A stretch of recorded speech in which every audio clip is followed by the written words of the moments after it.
আসসালামু আলাইকুম প্রিয় শিক্ষার্থী, আশা করছি তোমরা অনেক অনেক বেশি ভালো আছো, সুস্থ আছো, নিরাপদে আছো এবং তোমাদের মতো গুছিয়ে প্রিপারেশন নিচ্ছ।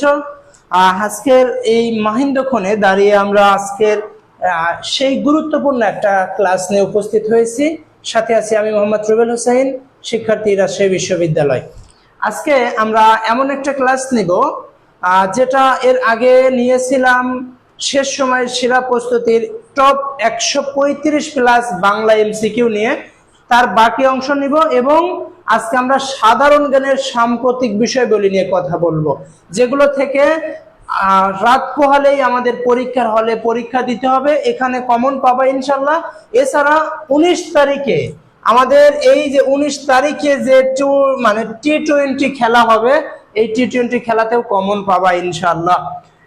তো সবাইকে আজকের লাইভ ক্লাসে, সবাইকে ব্রডকাস্টিং ক্লাসে সবাইকে স্বাগত জানাচ্ছি। সবাইকে ভালোবাসা এবং শুভেচ্ছা জ্ঞাপন করছি। সবাই একটু দ্রুত যুক্ত হয়ে নেবেন আজকের এই গুরুত্বপূর্ণ ক্লাসে, কারণ এই ক্লাসে আমরা অনেক কিছু শিখব, অনেক কিছু কমন পাবো ইনশাআল্লাহ। সবাই আমাকে একটু দ্রুত জানান যে আমার কথা শুনতে পাচ্ছেন কিনা, লেখাগুলো দেখতে পাচ্ছেন কিনা, সবকিছু ঠিকঠাক আছে কিনা। দ্রুত আমাকে একটু জানিয়ে দেন সবকিছু ঠিকঠাক আছে কিনা, সবকিছু ঠিকঠাক আছে কিনা, লেখাগুলো দেখা যাচ্ছে কিনা, আমাকে একটু দ্রুত জানাবেন।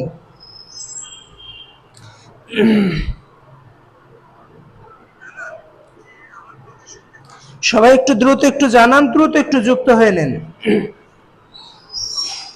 আর সবাই একটু বন্ধু বান্ধবীদের একটু মেনশন করুন। সবাইকে আমি রিকোয়েস্ট করছি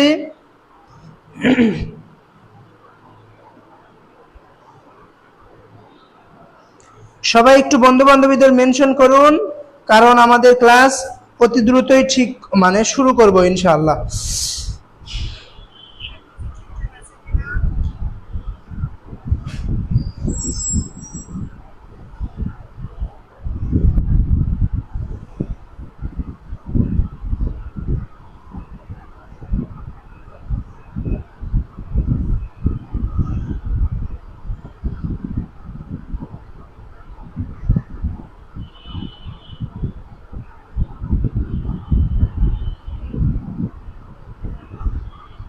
আচ্ছা, আমরা দেখতে পাচ্ছি সালাম দিয়েছো। আসসালামু আলাইকুম। ওয়ালাইকুম আসসালাম। তোমরা সবাই কেমন আছো আমাকে একটু দ্রুত জানাও এবং লাইভ ক্লাসে দ্রুত একটু যুক্ত হয়ে নাও। আমাদের যে পেইড ব্যাচে আসো বা যে ব্যাচেই আসো, সবাই একটু নিজ নিজ টাইম লাইনে শেয়ার করে দাও, যাতে বন্ধু বান্ধবীরাও দেখতে পারে এবং সকল গ্রুপগুলোতে একটু দিয়ে দাও। আমরা ক্লাসটা শুরু করছি নাও। আজকে আমরা সাধারণ জ্ঞান সাম্প্রতিক বিষয়বলি নিয়ে কথা বলবো, যেখান থেকে প্রতি বছরই প্রশ্ন আসে। সবাইকে আমি রিকোয়েস্ট করছি দ্রুত একটু যুক্ত হও, দ্রুত একটু যুক্ত হয়ে নাও। আজকের ক্লাসে অনেক কিছু শিখবো ইনশাআল্লাহ। ব্যাকগ্রাউন্ডটা মনে হয় একটু অন্য কালার দেখা যাচ্ছে, আমরা একেবারেই কালার দিয়ে দিচ্ছি অথবা এই কালারটা দিয়ে দিচ্ছি। দেখা যাচ্ছে কিনা এখন? হ্যাঁ, দেখা যাচ্ছে। আসসালামু আলাইকুম। ওয়ালাইকুম আসসালাম। সবাই কি অবস্থা? সবাই কেমন আছেন? আচ্ছা, সবাই একটু দ্রুত একটু মেনশন দিয়ে দ্রুত একটু খাতা কলম নিয়ে বসেন। আজকে আমরা সাম্প্রতিক, দেখেন আমার হাতে এই যে একটি নোট দেখতে পাচ্ছেন, এখানে আমরা শুধু সাম্প্রতিক ঘটনাবলী লিখেছি। এগুলো আপনাদের আমি দিয়ে দিব, পিডিএফ দিয়ে দিব এবং সুন্দর করে পড়িয়ে দিব। আমাকে শেষ পর্যন্ত থাকতে হবে। আজকের এই সাম্প্রতিক সাধারণ জ্ঞানে রাত পোহালেই যারা বি ইউনিট অবাণিজ্য ইউনিটে পরীক্ষা দিবে তাদেরকেও কাজে লাগবে। তারা পরীক্ষার হলে দেখলেই আমার নোটের কথা মনে পড়বে ইনশাল্লাহ। আর এছাড়া যারা 19 তারিখে যাদের টার্গেট হয়ে আছে, 19 তারিখে, কত তারিখে? 19 তারিখে যাদের টার্গেট হয়ে আছে যে আমাকে 19 তারিখে একটা সিট লাগবেই, আল্লাহ তাআলা তাদের মনের আশা পূর্ণ করুক, সেই দোয়া জ্ঞাপন করছি। এই 19 তারিখে আমরা যে এই সাধারণ জ্ঞানটা আমি যেটা সাজিয়েছি, এই সাধারণ জ্ঞানটা থেকে হুবহু কমন পাবা ইনশাআল্লাহ। আচ্ছা, তাহলে আসসালামু আলাইকুম ওয়া রাহমাতুল্লাহ। ওয়ালাইকুম আসসালাম। ভাইয়া কেমন আছেন? আছি আলহামদুলিল্লাহ। তোমরা সবাই কেমন আছো ভাইয়া? তোমরা একটু জানাও। আচ্ছা, সবাই একটু মেনশন দাও, দ্রুত একটু মেনশন দাও আর হাইলাইটসটা একটু দিয়ে দাও। হাইলাইটসটা দিয়ে দাও। আর এখন দেখো আমরা শুরু করছি, অনেক সময়ই বক বক করলাম, এখন আমরা ক্লাসটা শুরু করে ফেলি।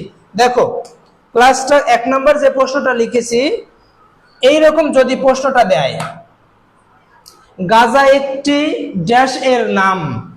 প্রশ্নটা দেখো ভাইয়া, তোমাকে যদি এরকম প্রশ্ন দেয় তাহলে কি উত্তর করবা? গাজা একটি ড্যাশ এর নাম, মাদকের নাম, প্রদেশের নাম, দেশের নাম, শহরের নাম। তাহলে বলো দেখি এখন একটু। হ্যাঁ, এই তো ভেরি গুড, সবাইকে ভালোবাসা অবিরাম, সবাই মেনশন দিচ্ছে, খুবই ভালো লাগছে। আর সবাইকে প্রাণ প্রীতি শুভেচ্ছা জানাচ্ছি, সবাইকে মন থেকে দোয়া করছি আল্লাহ জানো আমাদের ছোট ভাই বোনদের মনের নেক আশা পূরণ করেন ইনশাআল্লাহ।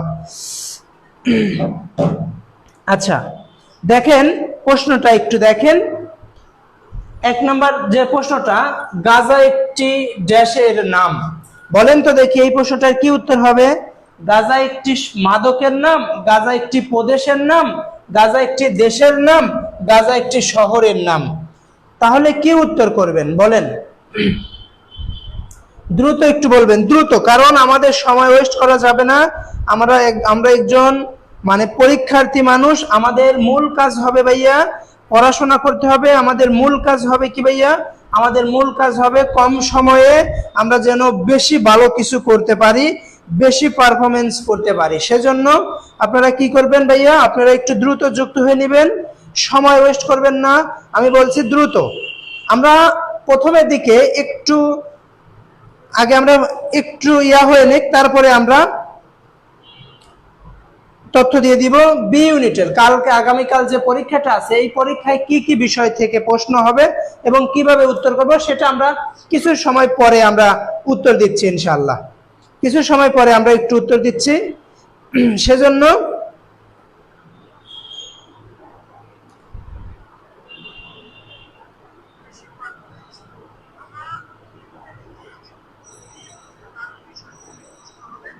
আচ্ছা হ্যাঁ অ্যান্সার দ্রুত, একটু অ্যান্সার করো দ্রুত। আচ্ছা আমরা দেখতে পাচ্ছি নুসরাত তালুকদার আপু বলেছেন শহর। আচ্ছা তারপরে শিফা তারা আপু বলেছেন শহর। আচ্ছা হ্যাঁ দ্রুত একটু অ্যান্সার করবে, দ্রুত। দেখো এইভাবে যদি প্রশ্নটা দেয়া থাকে, গাজা একটি কিসের নাম? গাজা একটি মাদকের নাম, নাকি একটি প্রদেশের নাম, নাকি একটি দেশের নাম, নাকি একটি শহরের নাম? এরকম যদি প্রশ্ন থাকে তাহলে এই গাজা একটি কিসের নাম ভাইয়া? এই গাজা একটি শহরের নাম। কিসের নাম ভাইয়া? এই গাজা একটি শহরের নাম। অনেক সময় যদি শহর অপশনে না থাকে তখন প্রদেশ দিবা। কি দিবা ভাইয়া? যদি শহর অপশনে না থাকে তখন প্রদেশ দিবা। আর যদি শহর এবং প্রদেশ দুইটাই দেওয়া থাকে তাহলে শহর উত্তর করবা। কেন উত্তর করবা? কারণ প্রদেশগুলো হয় সেই সকল দেশের যেগুলো তারা সাংবিধানিকভাবে বিভক্ত করে দেওয়া আছে। যেমন ভারতের প্রদেশ বা অঙ্গরাজ্য আছে 28টি, আমেরিকার প্রদেশ বা অঙ্গরাজ্য আছে 50টি, যুক্তরাজ্যের প্রদেশ বা অঙ্গরাজ্য আছে 4টি। মানে যাদের যে দেশের সাংবিধানিকভাবে স্বীকৃত তাদের হয় প্রদেশ, আর তাছাড়া অন্যগুলোর শহর। আমাদের ঢাকা কি একটা প্রদেশ? না, এটা একটি শহর। পাকিস্তানের করাচি, লাহোর, এরা কি একটা প্রদেশ? মানে এই রকম আর কি বিষয়টা। তাহলে এই গাজা একটি শহরের নাম। কিসের নাম ভাইয়া? এই একটা শহরের নাম। এই প্রশ্নটা যদি এইভাবে দিত, কি দিত ভাইয়া? যদি গাজাটা এইভাবে লেখা থাকতো, কিভাবে? এই যে এইভাবে দেয়া থাকতো, যদি একটা চন্দ্রবিন্দু দেয়া থাকতো, গাজা যদি চন্দ্রবিন্দু দেয়া থাকতো তাহলে এই গাজাটা একটা মাদক হতো। একটু লক্ষ্য করো ভাইয়া, এই গাজায় যদি একটা চন্দ্রবিন্দু দেয়া থাকতো তাহলে এটি একটা মাদকের নাম। বুঝছেন? আচ্ছা ভেরি গুড। হ্যাঁ এই তো গাজা হলে মাদক, এই তো নুসরাত তালুকদার আপু বুঝতে পেরেছেন, ভেরি গুড। এইরকম গাজা হলে এটি একটি মাদকের নাম। আশা করছি আপনারা বুঝতে পেরেছেন। সবাইকে আমি বিনীতভাবে অনুরোধ জানাচ্ছি, সবাই একটু নিজ নিজ টাইম লাইনে শেয়ার করবেন, অনেক কিছু শিখতে পারবেন। আপনারা যদি সাম্প্রতিকের যদি আগে বলেন যে ভাই আমরা সাম্প্রতিক আগে শিখতে চাই, আমার কাছে নোট করেছি, আমি নিজ হাতে নোট করেছি, এই নোটটাও আপনাদের পিডিএফ হিসেবে আমি পাঠিয়ে দিব ইনশাল্লাহ। সবাইকে আমি বলছি একটু ধৈর্য ধারণ করো। দেখো কি কি প্রশ্ন আমাদের আসবে সেইগুলো আমরা একটু শিখে ফেলবো। আচ্ছা আমরা নোটটা দিয়ে দিব আপনাদের, দেখেন। আচ্ছা হ্যাঁ, তাহলে এই গাজা একটি শহরের নাম আর এই গাজা একটি মাদকের নাম। আচ্ছা এখন দেখেন প্রশ্নের যেটা আসবে, বিল গেটস এর একটা প্রতিষ্ঠান আছে, আমরা একটু সাম্প্রতিক হালকা একটু সাম্প্রতিক তথ্য দিয়ে দেই। এই সাম্প্রতিক তথ্য হালকা একটু দিয়ে দেই। সাম্প্রতিক তথ্য দেওয়ার পরে আমরা ওই বাকি অংশগুলো আলোচনা করব। দেখেন, আচ্ছা ভাইয়া, ঠিক আছে, আসছি ভাইয়া। হৃদয় আহমেদ, ভেরি গুড ভাইয়া, সবাইকে একটু মেনশন করে জানিয়ে দাও। সাম্প্রতিক তথ্য আমরা জানি ধনকুব এক সময় সবচেয়ে বিশ্বের ধনী ব্যক্তি হিসেবে ছিল, আমরা জানি বিল গেটস। কে ছিল ভাইয়া? Bill Gates. Bill Gates. এই বিল গেটস একটা কি প্রতিষ্ঠান তৈরি করেছে জানেন? এই বিল গেটস প্রতিষ্ঠান মানে তার একটা প্রতিষ্ঠান যাকে বলা হয় এ হচ্ছে মাইক্রোসফট।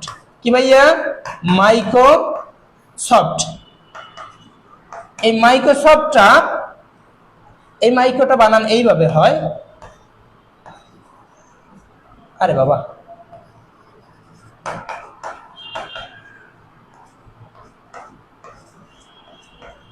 আরে মাইক্রোসফট। বিল গেটস একটি প্রতিষ্ঠান যার হচ্ছে মাইক্রোসফট। এই প্রশ্নটা আমি বলছি কেন? দেখো, বলছি এই কারণে, এই বিল গেটস এর একটা প্রতিষ্ঠান যেটা হচ্ছে মাইক্রোসফট, এই মাইক্রোসফটের 4 এপ্রিল অর্থাৎ 4 এপ্রিল বলা হয়। 4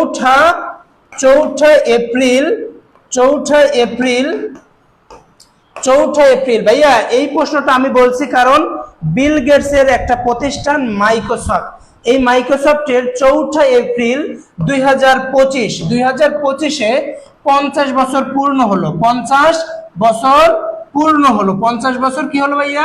পূর্ণ হলো। দেখো ভাইয়া, বিল গেটস এর একটা প্রতিষ্ঠান মাইক্রোসফট, এই মাইক্রোসফটের কথা আমি কেন বলছি? 50 বছর পূর্ণ হলো এই কারণে বলছি।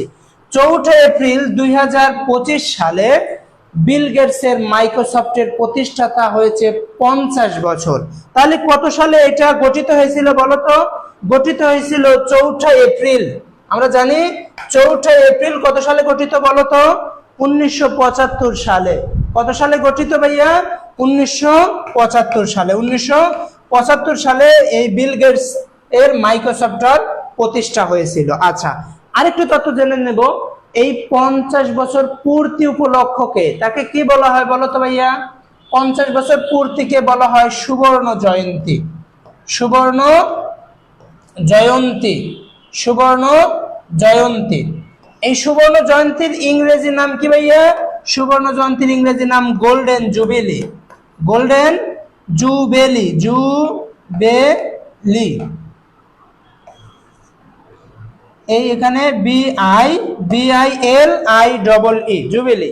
গোল্ডেন জুবিলি, সুবর্ণ জয়ন্তী, গোল্ডেন জুবিলি। আমার কথাটা কি বুঝতে পেরেছেন? আমি মাইক্রোসফটের কেন উল্লেখ করেছি? বিল গেটস এর একটা প্রতিষ্ঠান যেটি হচ্ছে মাইক্রোসফট, যেটা গঠিত হয়েছিল 4 এপ্রিল 1975 সালে। আর এই 4 এপ্রিল 2025 সালে এই মাইক্রোসফটের 50 বছর, কত বছর ভাইয়া? 50 বছর পূর্ণ হলো। প্রশ্ন আসতে পারে, নিচের কোন প্রতিষ্ঠানের সুবর্ণ জয়ন্তী পালন হলো 2025 সালের 4 এপ্রিল? তাহলে কোনটা ভাইয়া? মাইক্রোসফট। আচ্ছা, এই মাইক্রোসফটের শুধু বিল গেটসই নয়, আরেকজন সহ প্রতিষ্ঠাতা আছে। এই সহ প্রতিষ্ঠাতার নামও একটু জানতে হবে, পল অ্যালেন। এই সহ প্রতিষ্ঠাতার নামটা একটু লিখে নাও, Paul Allen. Paul Allen. Paul Allen. বিল গেটসের সাথে আরেকজন ছিল পল অ্যালেন, কিন্তু আমরা বিল গেটসকে বেশি চিনে থাকি। Paul Allen. আফিফ আম্মার, আমি আছি ভাইয়া, ভেরি গুড ভাইয়া। আচ্ছা, একটু দেখো, সময় ওয়েস্ট করো না, সবাই একটু যা বলছে এগুলো একটু শোনো, কারণ এগুলোও কাজে লাগবে, কারণ আমরা সাধারণ জ্ঞানের একটু বিষয়টা বলছি। আচ্ছা, তাহলে আমি বলছি, আমার হাতে দেখো অনেকগুলো তথ্য আছে।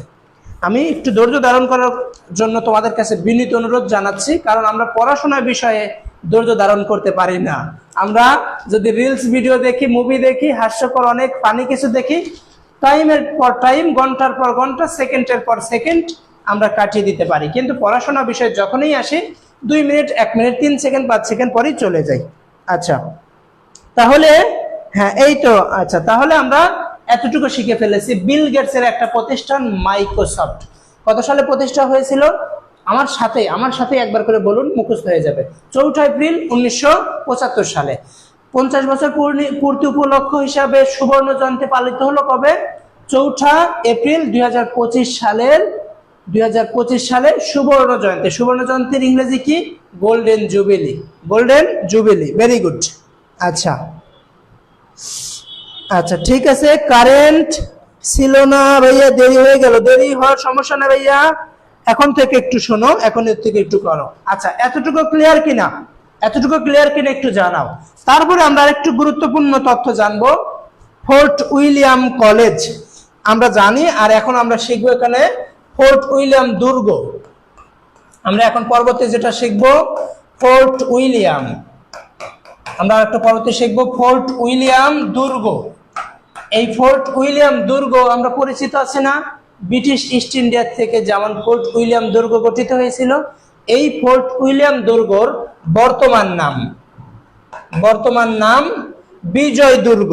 বিজয় দুর্গ, এইটি একটু লিখে নাও। ফোর্ট উইলিয়াম দুর্গর বর্তমান নাম বিজয় দুর্গ। বিজয় দুর্গ, এটুকুই জাস্ট, মানে এতটুকু একটু জাস্ট একটু শিখে নাও। ফোর্ট উইলিয়াম দুর্গের নতুন নাম বিজয় দুর্গ। ফোর্ট উইলিয়াম দুর্গের বর্তমান নাম কি ভাইয়া? বিজয় দুর্গ। আচ্ছা, আপনারা যারা দেখছেন, আমরা কি প্রথমে আগে সাম্প্রতিক তথ্য নিয়ে আলোচনা করব, নাকি আমরা যে গত অংশে যেটুকু আলোচনা করেছিলাম বাংলা, ইংরেজি এবং সাধারণ জ্ঞান, সেগুলো আলোচনা করব? আপনাদের আমি মতামত চাচ্ছি যে ভাইয়া যদি বলেন ভাইয়া আগে আমাদের একটু সাম্প্রতিক তথ্য দেন, যেহেতু আমাদের কালকেও অনেকজন আছে মানে রাত পোহালেই পরীক্ষা দিবে, তাদের সাম্প্রতিক লাগবেই। আপনাদের কাছে আমি মতামত চাচ্ছি, সবাই যারা এখানে যুক্ত হচ্ছেন বা হবেন, আপনাদের কাছে আমি বিনীত অনুরোধ জানাচ্ছি, আপনারা একটু দ্রুত বলেন। আর ব্যাকগ্রাউন্ডে লেখাগুলো কি দেখা যাচ্ছে, সেগুলো আমাকে একটু কাইন্ডলি জানাবেন। আচ্ছা, হাবিব আহমেদ ক্লিয়ার, হৃদয় আহমেদ ক্লিয়ার ভাইয়া? আচ্ছা ঠিক আছে ভাইয়া, ভেরি গুড। আচ্ছা বলেন, আমাকে একটু দ্রুত জানান, দ্রুত একটু জানাবেন।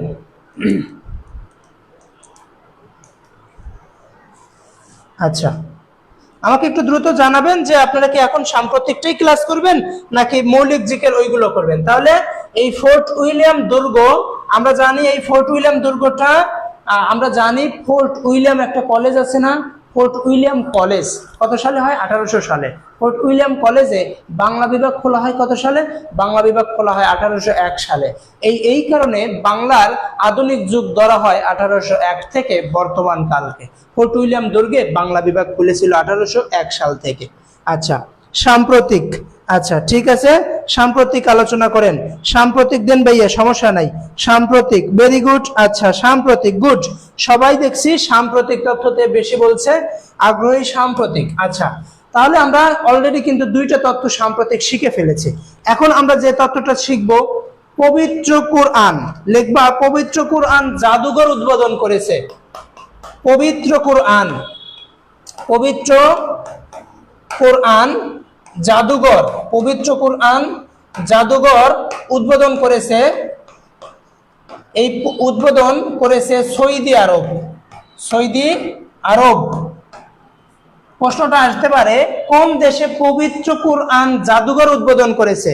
সৌদি আরবের হেরা নামক শহরে। এই হেরা নামক উপজেলায় বলা হয় ওদের, হেরা নামক শহরে এই পবিত্র কোরআন জাদুঘর। বলবে কোন দেশে পবিত্র কোরআন জাদুঘর উদ্বোধন করেছে? সৌদি আরবের হেরা নামক শহরে।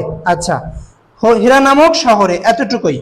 আচ্ছা, তারপরে আমাদের পরবর্তী যেটা জানবো, 48তম অ্যাথলেটিক্স, 48তম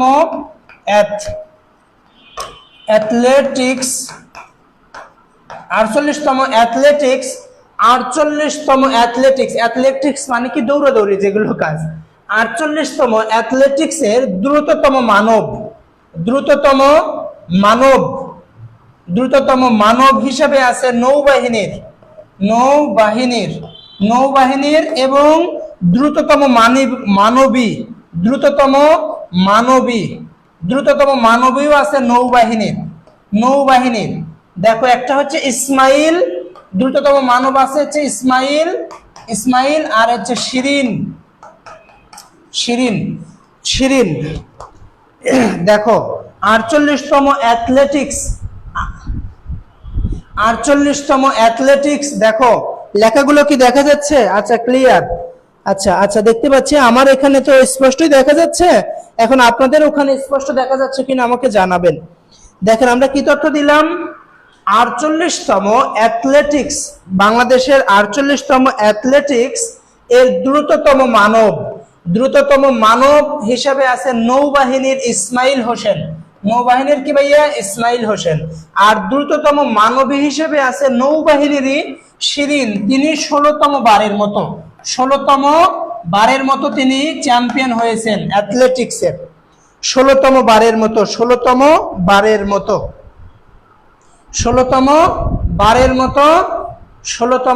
মতো শিরিন এইটুকু হয়েছে। আচ্ছা গুড, এতটুকু ক্লিয়ার কিনা? আচ্ছা এখন আমাদের আরেকটু জানবো, এতটুকু শেষ, সবাই লেখাটা একটু দ্রুত করবেন, শেষ হয়েছে কিনা? আচ্ছা পরবর্তী প্রশ্নতে চলে যাচ্ছি। পরবর্তী প্রশ্ন আছে, ফিফা বিশ্বকাপের 100 বছর পূর্তি হবে কত সালে? ফিফা বিশ্বকাপের 100তম বছর পূর্তি হবে কত সালে? 2030 সালে। ফিফা বিশ্বকাপের 100তম পূর্তি হবে কত সালে? 2000 সালে। আর 100তম পূর্তিকে কি বলা হয়? শতবর্ষ। কি বলা হয় ভাইয়া? শতবর্ষ বলা হয় বা শতবার্ষিকী। কত বলা হয় ভাইয়া? শতবর্ষ বা শতবার্ষিকী বলা হয় 100তম। ইংরেজিতে বলা হয় সেঞ্চুরি। ইংরেজিতে বলা হয় কি ভাইয়া? ইংরেজিতে বলা হয় হচ্ছে সেঞ্চুরি। ইংরেজিতে কি বলা হয় ভাইয়া? সেঞ্চুরি। আচ্ছা তাহলে দেখো ফিফা বিশ্বকাপের 100তম বছর পূর্তি হবে 2030 সালে। তাহলে কবে খেলা শুরু করেছিল ফিফার? 1930 সালে। ভেরি গুড, 1930 সালে। আচ্ছা এখন আরো যেটা গুরুত্বপূর্ণ, আমি রিকোয়েস্ট করছি যে আপনাদের কিন্তু একটু রেস্ট, মানে সময় নিয়ে একটু থাকতে হবে, কারণ অনেকগুলো তথ্য আমরা দিব, অনেকগুলো তথ্য আমাদের শিখতে হবে, মানে অনেকগুলো তথ্য শিখলে একটু সময় নিয়ে খাতায় নোট করতে হবে। আচ্ছা লাল কালি দিয়ে লিখবো না, লাল কালি দিয়ে দেখা যায় না হয়তো, মনে হয়। আচ্ছা পরবর্তী প্রশ্নটা দেখেন, তেল রপ্তানিকারক। দেখেন একটা প্রশ্নের মধ্যে আমি অনেকগুলো সাজিয়েছি, প্রশ্নগুলো আমি স্লাইড আকারেও করতে পারতাম, কিন্তু অনেক সময়ের ব্যাপার, সেই জন্য স্লাইড আকারে করতে পারিনি, আমার খাতায় নোট করেছি। দেখেন আমরা একটু শিখবো এখানে, তেল রপ্তানিকারক। তেল রপ্তানিকারক একটা প্রতিষ্ঠান যাকে বলা হয় ওপেক। তেল রপ্তানিকারক প্রতিষ্ঠান ইংরেজিতে বলা হয় ওপেক। কি বলা হয় ভাইয়া?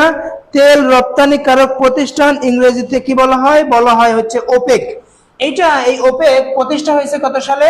1960 সালে। দেখেন একটার মধ্যেই কতগুলো প্রশ্ন দিয়ে দিচ্ছি, যদি আপনাদের পরীক্ষায় দেয় ওপেক কিসের নাম বা কাজ কি? তেল রপ্তানিকারক প্রতিষ্ঠান। তেল রপ্তানিকারক প্রতিষ্ঠান ওপেক প্রতিষ্ঠা হয়েছিল কত সালে? 1960 সালে। কত সালে?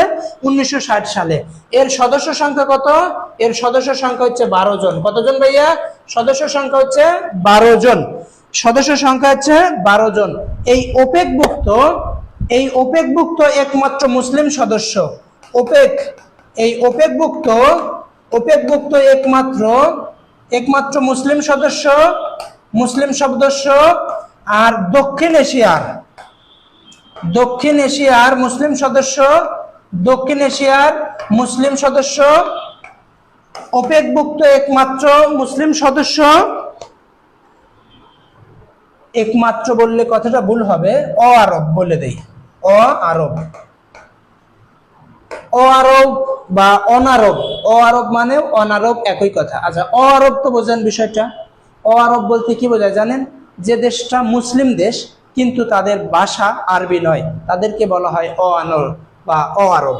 ওপেকভুক্ত আরব মুসলিম দেশ আর দক্ষিণ এশিয়ার মুসলিম দেশ, এইটুকু একটু জেনে নেবেন। এই মুসলিম দেশ হচ্ছে ইরান। কি ভাইয়া? মুসলিম দেশ হচ্ছে ইরান। আবার অনেকেই মনে করতে পারেন ভাইয়া আপনি তো দেখে দেখে বলছেন, আপনার তো মুখস্থ করার দরকার নাই, আপনি দেখে দেখে বলছি, তাই না? আচ্ছা ইয়েলো কালারটা দিয়ে লিখছি। আচ্ছা ঠিক আছে, তাহলে দেখো, তেল রপ্তানিকারক প্রতিষ্ঠান ওপেক, এই ওপেক গঠিত হয় 1960 সালে। এই ওপেকের বর্তমান সদস্য, মাথায় রাখবেন, ওপেকের বর্তমান সদস্য কি ভাইয়া? ওপেকের বর্তমান সদস্য হচ্ছে ইরান। আর ওপেকভুক্ত দক্ষিণ এশিয়ার একমাত্র মুসলিম দেশ বলা হয় ইরান, আর অ আরব হিসাবে মুসলিম দেশ ইরান। আচ্ছা, এতটুকু ক্লিয়ার কিনা? আচ্ছা, তারপরে চট্টগ্রামে আমাদের জাতিসংঘ পার্কের নতুন নাম হয়েছে, এটুকু একটু শিখবো। এতটুকু বুঝতে পেরেছেন?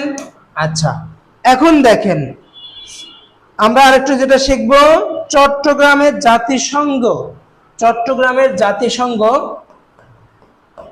চট্টগ্রামের জাতিসংঘ, জাতিসংঘ, চট্টগ্রামের জাতিসংঘ, চট্টগ্রামের জাতিসংঘের এই পার্কের নাম, জাতিসংঘ পার্কের বর্তমান নাম, বর্তমান নাম লেখো। চট্টগ্রামের জাতিসংঘ পার্কের নাম, বর্তমান নাম রাখা হয়েছে জুলাই স্মৃতি পার্ক। কি রাখা হয়েছে ভাইয়া? জুলাই স্মৃতি পার্ক। কি রাখা হয়েছে? জুলাই স্মৃতি পার্ক, জুলাই স্মৃতি পার্ক, স্মৃতি পার্ক। আমরা আজকে অনেকগুলোর পরিবর্তিত নামগুলো শিখে ফেলবো, অনেকগুলোর পরিবর্তন নামগুলো শিখে ফেলবো, কারণ পরীক্ষা এগুলো দিতে পারে। জাতিসংঘের অর্থাৎ চট্টগ্রামের জাতিসংঘের পার্কের বর্তমান নাম কি ভাইয়া? জুলাই স্মৃতি পার্ক, জুলাই স্মৃতি পার্ক। আচ্ছা, আমরা আগে গুরুত্বপূর্ণ গুলো তথ্য শিখে নেই, তারপর আমরা সবগুলো তথ্য জানবো। আচ্ছা, আরেকটা প্রশ্ন আসতে পারে, জেনারেশন বিটা, বিটার পূর্ণ রূপ কি এরকম, অথবা জেনারেশন বিটা, জেনারেশন বিটা, এই জেনারেশন আলফার পর হচ্ছে বিটা। জেনারেশন বিটার সময়কাল 2025 থেকে 2039, এইটা প্রশ্নটা আসতে পারে। আর আলফা হচ্ছে 12 থেকে 25। বিটা শিখে লেখেন, জেনারেশন বিটা, এই জেনারেশন বিটার সময়কাল কত? জেনারেশন বিটা, জেনারেশন বিটা এর সময়কাল 2025 থেকে 2039। জেনারেশন বিটা এর সময়কাল 2025 থেকে 2039। আমরা আগে গুরুত্বপূর্ণ তথ্যগুলো শিখে নেই, তারপরে আমরা অন্যগুলো আলোচনা করব, যেগুলো আসতেই পারে সেইগুলো। আচ্ছা আচ্ছা, এখন লেখেন হচ্ছে ব্রিক্স। এই ব্রিক্স এর বর্তমান সদস্য হিসেবে যোগ দিয়েছেন ব্রিক্স,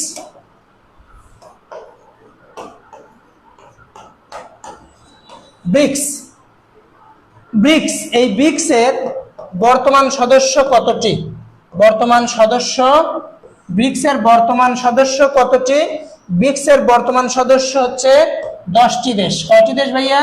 ব্রিক্স এর বর্তমান সদস্য 10টি দেশ। দেখা যাচ্ছে? হ্যাঁ, দেখা যাচ্ছে। আচ্ছা, ব্রিক্স এর বর্তমান সদস্য কয়টি ভাইয়া? 10টি দেশ। এবং দশম দেশ কোনটি? দশম দেশ, ব্রিক্স এর দশম দেশ হচ্ছে ইন্দোনেশিয়া। কি ভাইয়া? ইন্দোনেশিয়া। ব্রিক্স এর সর্বশেষ দেশের নাম কি? ইন্দোনেশিয়া। ব্রিক্স এর সদস্য সংখ্যা কতটি? ব্রিক্স এর সদস্য সংখ্যা হচ্ছে 10। ব্রিক্স এর সদস্য সংখ্যা কতটি ভাইয়া? 10টি। আর দশম দেশ, দশম দেশ, দশম দেশ হিসেবে আছে ইন্দোনেশিয়া। এই ইন্দোনেশিয়াকে বলা হয় মুসলিম বিশ্বের, মুসলিম, ইন্দোনেশিয়াকে বলা হয় মুসলিম বিশ্বের, মুসলিম বিশ্বের জনসংখ্যায়, জনসংখ্যায় বৃহত্তম দেশ, জনসংখ্যায় বৃহত্তম দেশ, বৃহত্তম দেশ মুসলিম। এই তথ্যটা একটু শিখে রাখবা। ব্রিক্স এর বর্তমান সদস্য হচ্ছে 10টি। কয়টি ভাইয়া? ব্রিক্স এর বর্তমান সদস্য হচ্ছে 10টি। দশমতম দেশ হিসাবে আছে ইন্দোনেশিয়া। আচ্ছা, আর মুসলিম বিশ্বের জনসংখ্যায় বৃহত্তম দেশ আছে ইন্দোনেশিয়া। এটুকু একটু শিখে ফেলবা। আসসালামু আলাইকুম ভাইয়া, কেমন আছেন? ওয়ালাইকুম আসসালাম ভাইয়া, ভালো আছি, তুমি কেমন আছো? আচ্ছা, এতটুকু গেল। আচ্ছা, তারপরে আমাদের যেগুলো আসবে, আইসিসি, আইসিসির তথ্যটাও আমরা একটু শিখে ফেলি। আপনাদের সাম্প্রতিক তথ্য দেখে মনে হচ্ছে ভাইয়া আমরা সাম্প্রতিক তথ্য শিখব, এবং এর পাশেই এই প্রশ্নটা শিখেই আমরা আবার একটু সাধারণ বিষয়ে চলে আসব। এখানে 2025 সালের এই তথ্যটা একটু আসতে পারে পরীক্ষায়। 2025 সালের বর্ষ সেরা পণ্য, বর্ষ সেরা পণ্য 2025 সালের বর্ষ সেরা পণ্য, 2025 সালের বর্ষ সেরা পণ্য আছে আসবাবপত্র।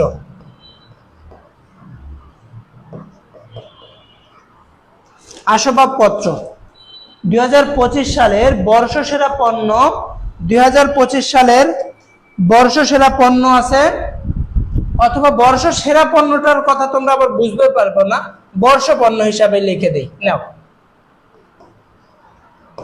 বর্ষ পণ্য 2025 সালের বর্ষ পণ্য আছে আসবাবপত্র। আসবাবপত্র, আসবাবপত্র এটুকু একটু জেনে নিবা ভাইয়া। 2025 সালের এই কালারটাও একটু ঝাপসা ঝাপসা মনে হচ্ছে, তাহলে 2025 সালের বর্ষপণ্য আছে কি ভাইয়া? আসবাবপত্র। 2025 সালের বর্ষপণ্য আসবাবপত্র, 2025 সালের বর্ষপণ্য আছে আসবাবপত্র। আচ্ছা, এখন আমরা 5 ফুট সূচকেরটা একটু দেখে নিব। 5 ফুট সূচক,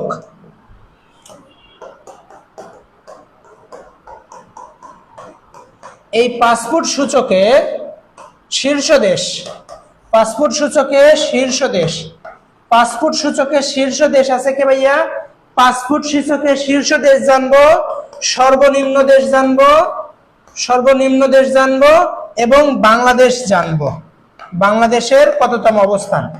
তাহলে এই 5 ফুট সূচকে শীর্ষ দেশ আছে কে জানো? শীর্ষ দেশ আছে সিঙ্গাপুর। সিঙ্গাপুর 5 ফুট সূচকে শীর্ষ দেশ আছে সিঙ্গাপুর।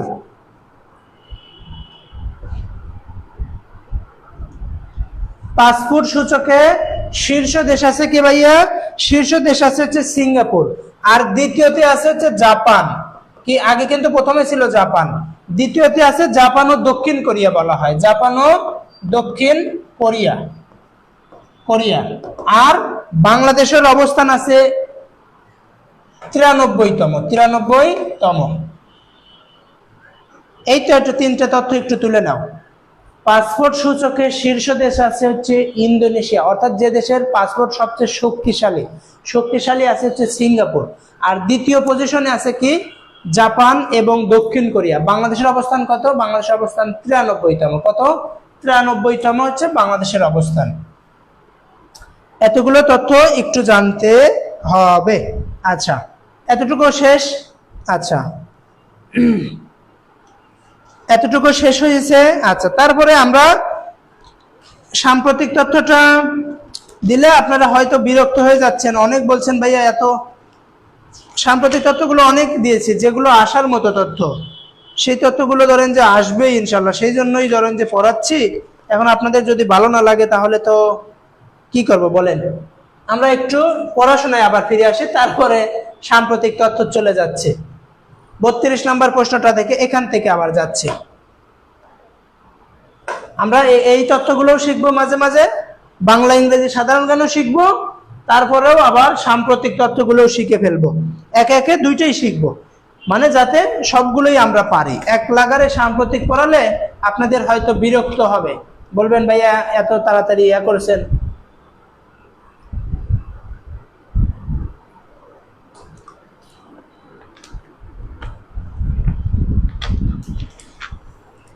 আচ্ছা, ভালো লাগছে তো ভাইয়া? ভালো লাগছে তো আপু? আমিও পড়াবো ইনশাল্লাহ, কিন্তু সবাই ধরো সাম্প্রতিক তথ্য চায় না, যে সাম্প্রতিক তথ্য পড়ান না বা সাম্প্রতিক এরকম অনেক বলে। শেষ প্রশ্ন। আসসালামু আলাইকুম। ওয়ালাইকুম আসসালাম। আমি জানি না আপনি ভাইয়া নাকি আপু, কেমন আছেন? দেখেন 32 নম্বর প্রশ্নটাতে দেখেন, সবচেয়ে কম বয়সে কোন লেখক বাংলা একাডেমি পুরস্কার পান? সবচেয়ে কম বয়সে কোন লেখক বাংলা একাডেমি পুরস্কার পান? শওকত আলী, সেলিনা হোসেন, আখতারুজ্জামান ইলিয়াস, সৈয়দ শামসুল হক। আমরা দেখতে পাচ্ছি আমাদের ফারজানা সুলতানা মিথি আপু বলেছেন সৈয়দ শামসুল হক, সিনতে তাবাসসুম বলেছেন সৈয়দ শামসুল হক, এইচএম ইনামুল ইসলাম বলেছেন সৈয়দ শামসুল হক, হৃদয় আহমেদ বলেছেন শামসুল হক। ভেরি গুড, আমরা জানি সবচেয়ে কম বয়সী সৈয়দ শামসুল হক বাংলা একাডেমি পুরস্কার পেয়েছেন কত বছর বয়সে? 31 বছর। 31 বছর বয়সে বাংলা একাডেমি পুরস্কার পেয়েছেন। আর এই আখতারুজ্জামান ইলিয়াস তিনি বিখ্যাত হয়ে আছেন, দুইটি বিখ্যাত তার উপন্যাস আছে, একটা হচ্ছে খোয়াবনামা আর একটা হচ্ছে সিলে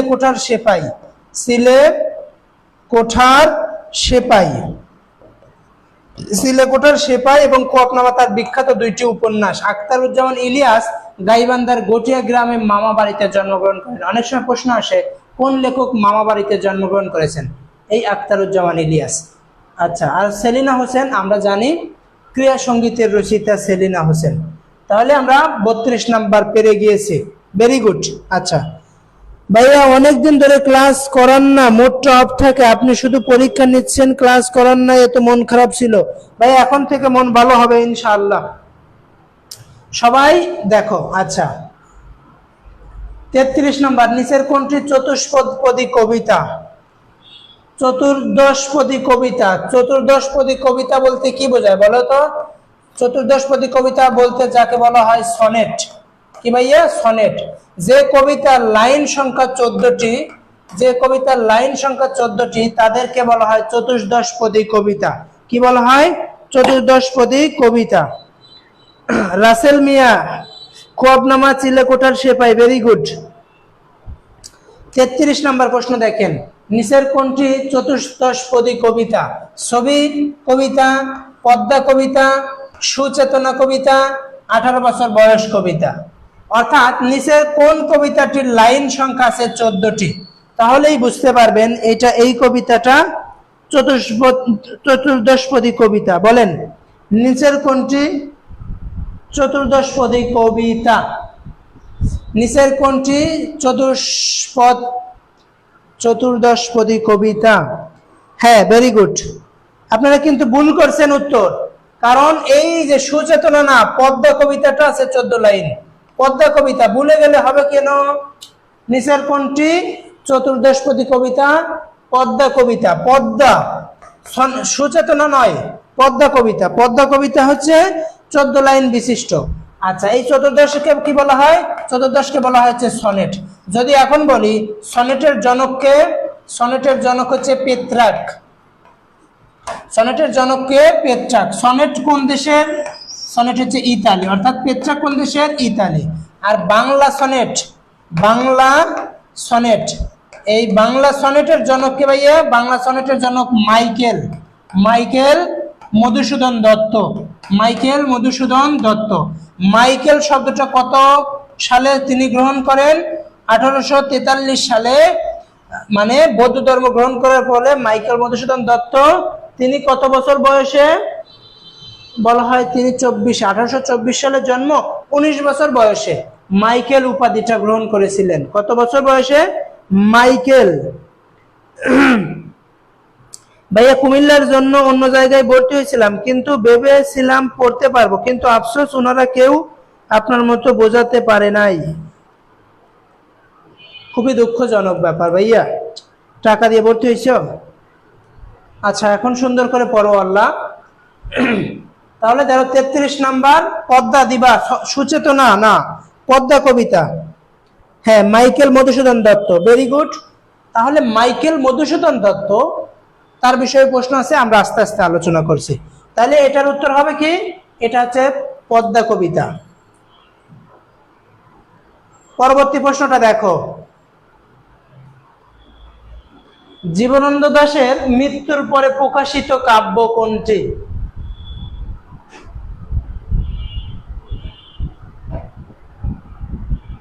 জীবনানন্দ দাশের মৃত্যুর পরে প্রকাশিত কাব্য কোনটি? 7টি তারার তিমির, ধূসর পাণ্ডুলিপি, রূপসী বাংলা, জরা পালক। বলেন দেখি, জীবনানন্দ দাশের মৃত্যুর পরে প্রকাশিত হয়েছে 7টি তামার তিমির, ধূসর পাণ্ডুলিপি, রূপসী বাংলা, জরা পালক। কোনটি বলেন? রূপসী বাংলার কবি বলা হয় জীবনানন্দ দাশকে। আর এই জীবনানন্দ দাশকে তিনি মৃত্যুর আগ পর্যন্ত জীবনানন্দ দাশ খুবই দুঃখে কষ্টে লালিত পালিত হয়েছেন। তার অভাব অনটনে তিনি মৃত্যুর আগে অত বিখ্যাত হতে পারেননি। মৃত্যুর পরে প্রকাশিত হয়েছিলেন রূপসী বাংলা। এই রূপসী বাংলা থেকেই তাকে রূপসী বাংলার কবি বলা হয় জীবনানন্দ দাশকে। দেখবেন পৃথিবীতে সবচেয়ে বড় সত্য, কেউ তার জন্মসালটা বিখ্যাত হয় না, বিখ্যাত হয় মৃত্যু সালটা। কারণ মৃত্যুর জন্মের সময় তার জানতো না যে এই ব্যক্তি ভালো কিছু করবেন। মৃত্যুর সময় বোঝা যায় যে তিনি মৃত্যুবরণ করেছেন, তিনি তার কৃতকর্মের জন্য তার এই কি হয় ভাইয়া মৃত্যু সালটা। তিনি এই জীবনানন্দ দাশটা রূপসী বাংলার কবি, অর্থাৎ রূপসী বাংলা। হৃদয় আহমেদ 34-এর সি, মিথিয়াপুর 34-এর সি, আফিফ আমার 34-এর সি। ভাইজান কুমিল্লা পরীক্ষাত আর 13-14 দিন আছে, যদি একটু সাজেশন দিতেন। অবশ্যই ভাইয়া সাজেশন দিব, ইনশাল্লাহ সাজেশন দিয়ে দিব। আচ্ছা, তাহলে এই রূপসী, আচ্ছা জীবনানন্দ দাশ নিয়ে যদি একটু তথ্য দেই। এই জীবনানন্দ দাশের তিনি কোন দেশে মানে কোন জেলায় জন্মগ্রহণ করেছিলেন? বরিশালে। কোথায় ভাইয়া? বরিশালে জন্মগ্রহণ করেছিলেন তিনি। তার সেই কালে তার মাও একজন বিখ্যাত কবি ছিলেন। তার মায়ের নাম কি জানো? জীবনানন্দ দাশের মানে মাও একজন বিখ্যাত কবি ছিলেন। তার মায়ের নাম হচ্ছে কি বলতো? কুসুম কুমারী। কুসুম কুমারী দাস বলা হয়, কুসুম কুমারী। কুসুম কুমারী, তার মায়ের নাম ছিল কুসুম কুমারী। এই জীবনানন্দ দাশ জন্মগ্রহণ করেছিলেন আমাদের বিদ্রোহী কবি কাজী নজরুল ইসলামের সাথে। কত সালে? 1899 সালে জন্মগ্রহণ করেছিলেন। আর মৃত্যুবরণ করেছিলেন কত সালে? 1854 সালে। 1954 সালে। কত সালে? 1954 সালে। কিভাবে মৃত্যুবরণ করেছিলেন বলেন তো দেখি? কিভাবে কিভাবে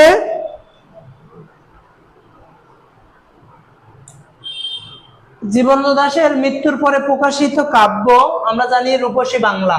জীবনানন্দ দাশ জন্মগ্রহণ করেছিলেন 1899 সালে, মৃত্যু 1954 সালে। কিভাবে? ট্রাম দুর্ঘটনায়। কিভাবে ভাইয়া? এই ট্রাম দুর্ঘটনায় মৃত্যুবরণ করেছিলেন কলকাতায় জীবনানন্দ দাশ। আচ্ছা, এতটুকু গেল। দেখো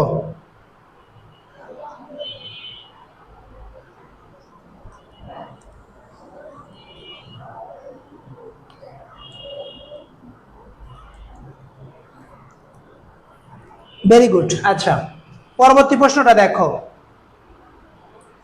পরবর্তীটা প্রশ্নটা দুইটা প্রশ্ন একসাথেই দিচ্ছি তাহলে। সকলেই কবি নয়, কেউ কেউ কবি, উক্তিটির রচয়িতাকে। সকলেই কবি নয়, কেউ কেউ কবি। এই তো ট্রাম দুর্ঘটনায়। ভেরি গুড, ট্রাম দুর্ঘটনায়। আচ্ছা, এখন 35 নাম্বার প্রশ্নটা দেখো। সকলেই কবি নয়, কেউ কেউ কবি। সকলেই কবি নয়, কেউ কেউ কবি, এই উক্তিটি কে করেছিলেন?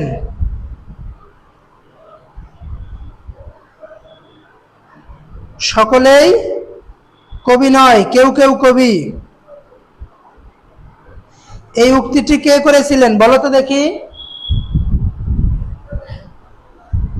দ্রুত উত্তর দাও, দ্রুত, সবাই একটু দ্রুত উত্তর দাও। সকলেই কবি নয়, কেউ কেউ কবি।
আচ্ছা, আমরা দেখতে পাচ্ছি আপনারা উত্তর দিচ্ছেন। সকলেই কবি নয়, কেউ কেউ কবি। এই কবিতা, এই উক্তিটা বলেছিলেন আমাদের রূপসী বাংলার কবি, ধূসর পাণ্ডুলিপির কবি, নির্জনতার কবি জীবনানন্দ দাশের বিখ্যাত উক্তি। সকলেই কবি নয়, কেউ কেউ কবি, জীবনানন্দ দাশের এটি একটি বিখ্যাত উক্তি। 36 নাম্বার, ইংরেজি ভাষায় জীবনানন্দ দাশের উপর গ্রন্থ লিখেছেন কে? ইংরেজি ভাষায় জীবনানন্দ দাশের উপর গ্রন্থ লিখেছেন কে? W B. Yeats, Clinton B Seely, Arundhati Roy আর অমিবাদ ঘোষ। বলো তো দেখি, ইংরেজি ভাষায় জীবনানন্দ দাশকে নিয়ে প্রশ্ন দুইভাবে আসতে পারে। ইংরেজি ভাষায় জীবনানন্দ দাশের উপর গবেষণা করেছেন কে, এবং ইংরেজি ভাষায় জীবনানন্দ দাশের উপর গ্রন্থ লিখেছেন কে? W B. Yeats, Clinton B Seely, Arundhati Roy এবং অমিতাভ ঘোষ। 36 নাম্বারের উত্তর হচ্ছে ক্লিন্টন বি সিলি। যারা উত্তর এটা জানেন, না জানলে লিখে নেন। জীবনানন্দ দাশের উপর গ্রন্থ লিখেছেন ক্লিন্টন বি সিলি। আর এই ডব্লিউ.বি.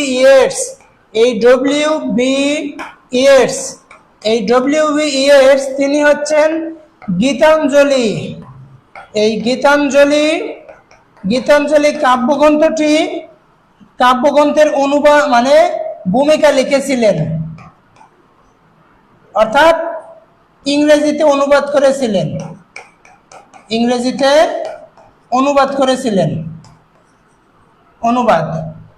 ইংরেজি ভাষায় জীবনানন্দ দাশের উপর গ্রন্থ লিখেছেন ক্লিন্টন বি সিলি। আর ডব্লিউ.বি. ইয়েটস ছিলেন হচ্ছেন গীতাঞ্জলি, সং অফারিংস, এইটার অনুবাদ করেছিলেন ডব্লিউ.বি. ইয়েটস। মাথায় থেকে ভুলে গেলে হবে? বলো, ভুলে গেলে তো চলবে না। দেখি 37 নম্বর প্রশ্নটা বলো, নিচের কোনটি জীবনানন্দ দাশের উপন্যাস নয়? নিচের কোনটি জীবনানন্দ দাশের উপন্যাস নয়? মাল্যবান, সুতীর্থ, কবিতার কথা, জীবন প্রণালী, জলপাইহাটি। 37 নম্বর প্রশ্ন, নিচের কোনটি জীবনানন্দ দাশের উপন্যাস নয়? মাল্যবান, সুতীর্থ, কবিতার কথা, জীবন প্রণালী, জলপাইহাটি। বলেন 37। আমরা দ্রুত কিন্তু চলে যাব, আপনারা দ্রুত উত্তর করতে থাকুন।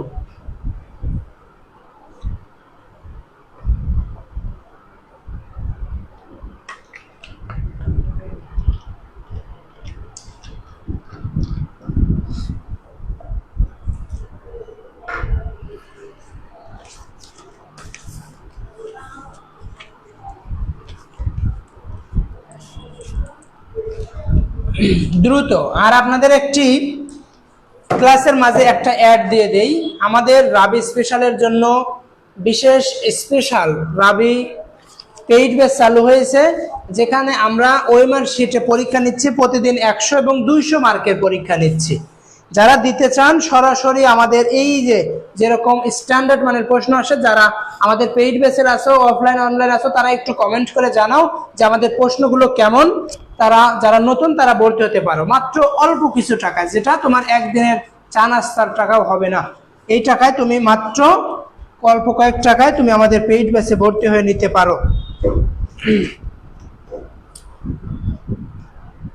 আচ্ছা দেখো, বলছে নিচের কোনটি জীবনানন্দ দাশের উপন্যাস নয়?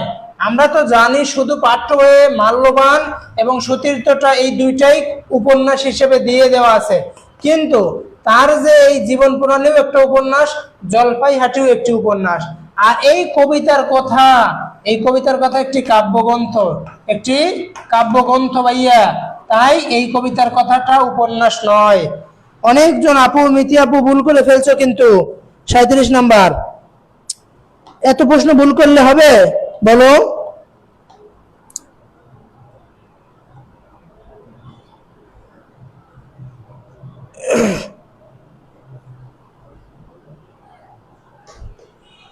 আচ্ছা, তাহলে আমরা চলে যাচ্ছি। এটা কবিতার কথা যদি অ্যাপ্রোপ্রিয়েট ভাবে বলি, মানে প্রবন্ধ গ্রন্থ হয়। আমরা হ্যাঁ, নুসরাত আপু, এটা প্রবন্ধ গ্রন্থ অপশনে না থাকলে কাব্যগ্রন্থ হিসেবে দিতে পারবা।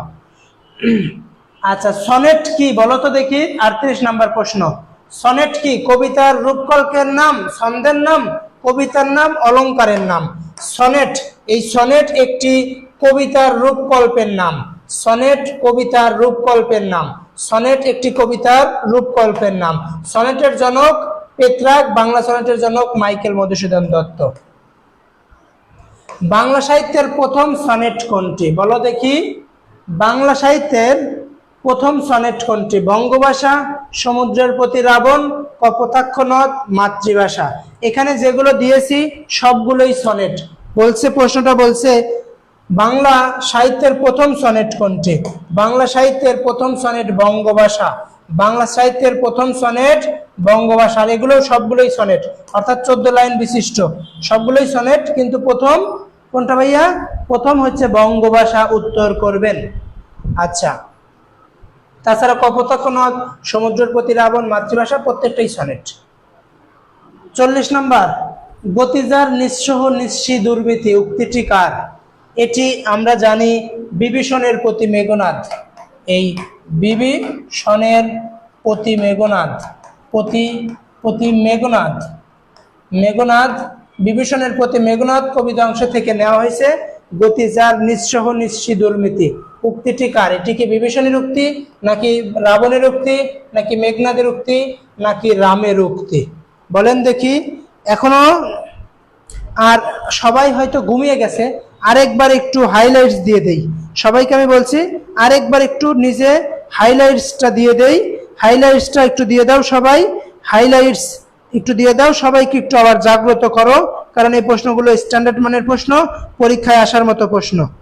সবাই একটু হাইলাইটস দিয়ে দাও এবং শেয়ার করে দাও যাতে বন্ধু বান্ধব দেখার সুযোগ পায়। সবাই আবার একটু হাইলাইটস দিয়ে দাও, বন্ধু বান্ধব যেন দেখার সুযোগ পায়।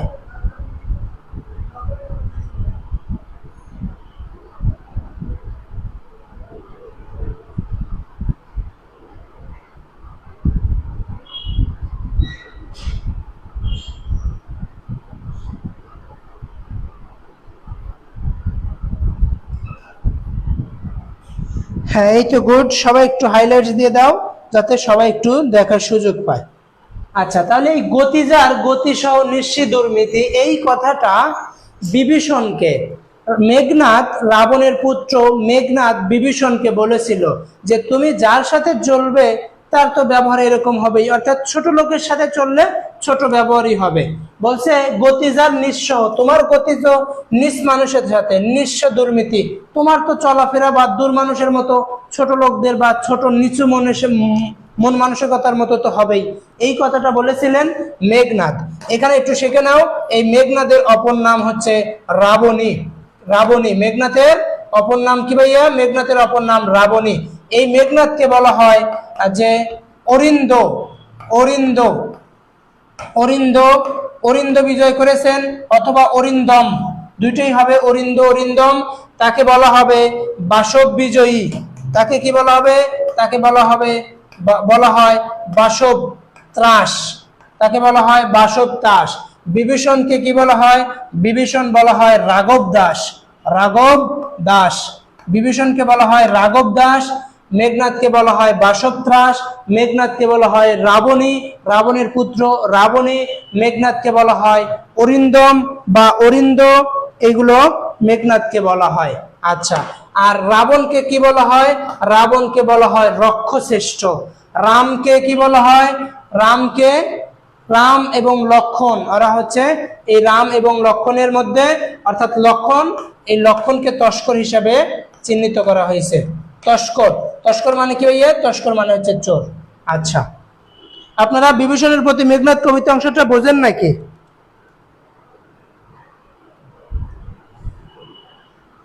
আচ্ছা, 41 নম্বর প্রশ্নটা দেখো। কেলুনিক শৈবালে বুলি কমল কানন, এখানে শৈবাল বলতে কি বোঝানো হয়েছে? শৈবাল বলতে কি বোঝানো হয়েছে? কেলুনীয় শৈবালে ভূমি বুলি কমল কানন, এখানে শৈবাল শব্দের অর্থ কি বলতে কি বোঝাচ্ছে? পরদেশ, পরভাষা, মাতৃভাষা, মাতৃভূমি। শৈবাল, কেলুনি শৈবালে বুলি কমল কানন, এখানে শৈবাল বলতে কি বোঝানো হয়েছে?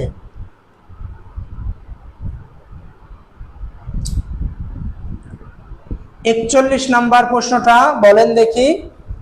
কেলুনু শৈবালে ভূমি বুলি কমল কানন, এখানে শৈবাল বলতে কি বোঝানো হয়েছে? পরদেশ, পরভাষা, মাতৃভাষা, মাতৃভূমি।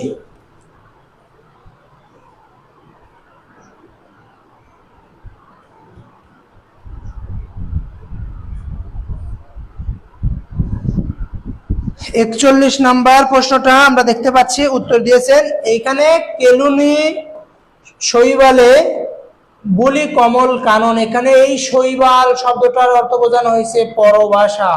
কি ভাষা ভাইয়া? পরদেশ নয়, মাতৃভাষা নয়, মাতৃভূমি, পরভাষা, অন্যর ভাষা, অন্যর ভাষা পরভাষা হিসেবে ব্যবহৃত হয়েছে। 42 নাম্বার এই প্রশ্নটা আপনারা পারেন কিনা দেখি। মাইকেল মধুসূদন দত্ত শিবপুরের বিশপস কলেজে কোন কোন ভাষা শেখেন? মাইকেল মধুসূদন দত্ত, এই প্রশ্নটা হয়তো আমার মনে হচ্ছে রাবিতে দিতে পারে গতকালকে। মাইকেল মধুসূদন দত্ত শিবপুরের বিশপ কলেজে কোন কোন ভাষা শিখতেন? লাতিন, হিব্রু, ফরাসি, Greek, Latin, Hebrew, German, Latin, Hebrew, Greek, Sanskrit, Latin. এই মাইকেল মধুসূদন দত্ত অনেক কিছু ছিলেন। মাইকেল মধুসূদন দত্ত তিনি ছিলেন অমিত্রাক্ষর। এই অমিত্রাক্ষর ছন্দের জনক। কি ভাইয়া? অমিত্রাক্ষর ছন্দের জনক। আর এই অমিত্রাক্ষর ছন্দকে বলা হয় আধুনিক ছন্দ। কি বলা হয় ভাইয়া? বলা হয় হচ্ছে আধুনিক ছন্দ। আমরা জানি ভাষা হচ্ছে কত প্রকার ভাইয়া? আমরা জানি ভাষা হচ্ছে দুই প্রকার। একটা আমরা জানি একটা লৌকিক এবং হচ্ছে মৌখিক। আর এই লৌকিক আবার হয় দুই প্রকার, একটা সাধু এবং চলিত, তাই না? এই চলিত আমরা জানি হচ্ছে চলিত। এই চলিত ভাষার অপর নামগুলো আমরা কি কি জানি বলো তো ভাইয়া? আমরা জানি চলিত ভাষার অপর নাম আধুনিক ভাষা, চলিত ভাষার অপর নাম তদ্ভব ভাষা, চলিত ভাষার অপর নাম দেশি ভাষা। আমরা জানি চলিত ভাষার অপর নাম প্রাকৃত ভাষা। আমরা চলিত ভাষার অপর নাম জানি আঞ্চলিক ভাষা। এরকম আমরা জানি। তাহলে দেখো এখানে চলিত ভাষার অপর নাম আধুনিক, তদ্ভব, দেশি, প্রাকৃত, আঞ্চলিক। তাহলে সেই হিসাবে আমরা বলতে পারি, যদি তোমাদের প্রশ্ন দেয় অমিত্রাক্ষর, অর্থাৎ তোমাকে প্রশ্ন দিব তদ্ভব ছন্দে রচিত কোন ছন্দ? তদ্ভব ছন্দে রচিত হয় কোন ছন্দ? তদ্ভব ছন্দে রচিত হয় অমিত্রাক্ষর ছন্দ। তদ্ভব ছন্দে রচিত হয় অমিত্রাক্ষর ছন্দ। তদ্ভব ভাষায় রচিত হয় অমিত্রাক্ষর ছন্দ। মাইকেল মধুসূদন দত্ত শিবপুরের বিশপস কলেজে গ্রিক, লাতিন এবং হিব্রু ভাষা শেখেন। তিনি মোটামুটি 12 থেকে 14টা ভাষা জানতেন। তিনি কয়টা? 12 থেকে 14টা ভাষা জানতেন।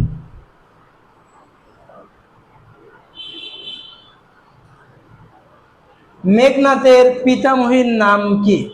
বলো। মেঘনাদের পিতামহীর নাম কি?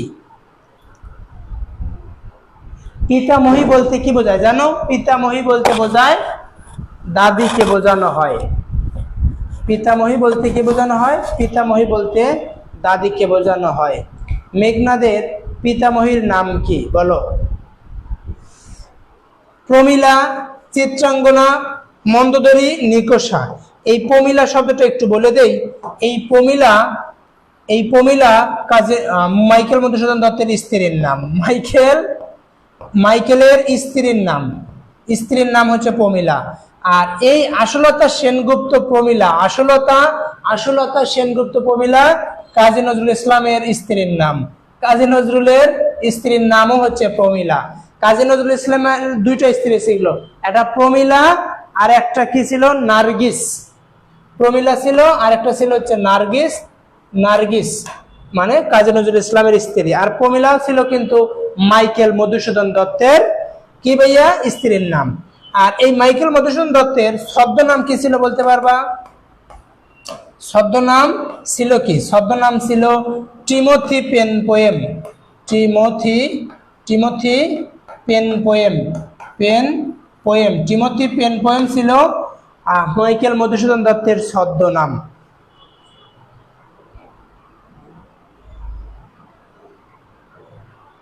আচ্ছা, তাহলে এই মেঘনাদের দাদির নাম ছিল হচ্ছে নিকষা সতী।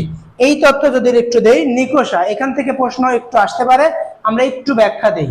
দেখো নিকষা সতী দিয়ে একটু ব্যাখ্যা দেই। নিকষা, এই নিকষা সতীর তিনটা পুত্র ছিল। কয়টা পুত্র ছিল? নিকষা সতীর তিনটা পুত্র ছিল। একটা বড় পুত্র ছিল হচ্ছে রাবণ, মেজ পুত্র ছিল হচ্ছে কুম্ভকর্ণ,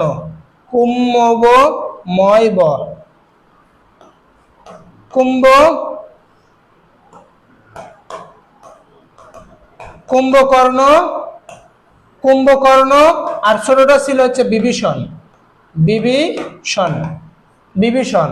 এই রাবণের দুই সন্তান ছিল, একটা হচ্ছে বড় ছেলে বীরবাহু, ছোট ছিল হচ্ছে মেঘনাদ। এখন তাহলে এই যে প্রশ্ন বলছে মেঘনাদের পিতামহী মানে পিতার মায়ের নাম, পিতামহীর নাম হচ্ছে নিকষা সতী। বুঝতে পেরেছেন কি? বুঝতে পেরেছেন এইটা? আচ্ছা, এখন যদি আপনাকে প্রশ্ন করা হয় বিভীষণের মধ্যম সহোদর কুম্ভকর্ণ, আর বড় সহোদর রাবণ। সহোদর বলতে কি বোঝায়?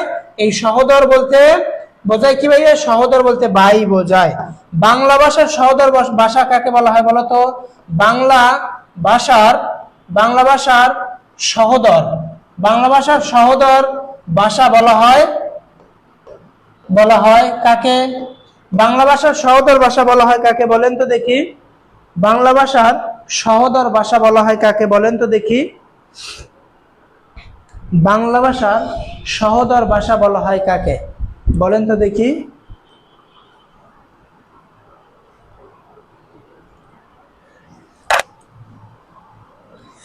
আচ্ছা, কার্তিকের অগ্রজ বলা হয় গজানন। আপনারা এই প্রশ্নটারও উত্তর দিয়ে দিয়েছেন, ভেরি গুড। কার্তিকেয় অগ্রজ বলা হয় গজাননকে। বাংলা ভাষার সহোদর ভাষা বলা হয় কাকে বলেন?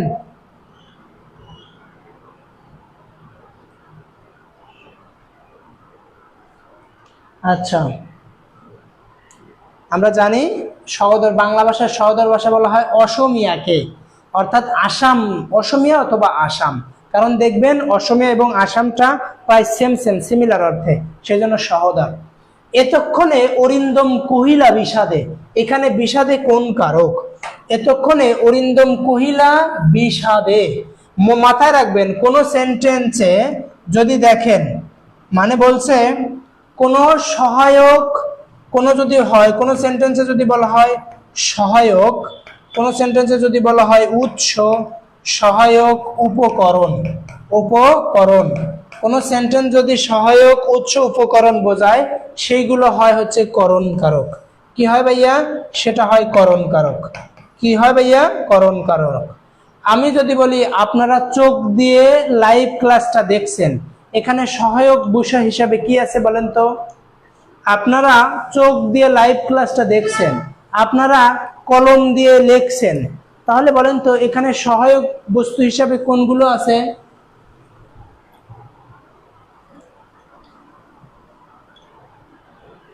এইখানে এতক্ষণে অরিন্দম কহিল বিষাদে, এই বিষাদে এটি একটি কিসে? বিষাদে, এটি একটি করণে সপ্তমী, সহায়ক, উৎস এবং উপকরণ। বুঝতে পেরেছেন? এটা হচ্ছে করণে। আচ্ছা, পরবর্তী প্রশ্ন দেখেন, চিত্রকল্প একটি কি?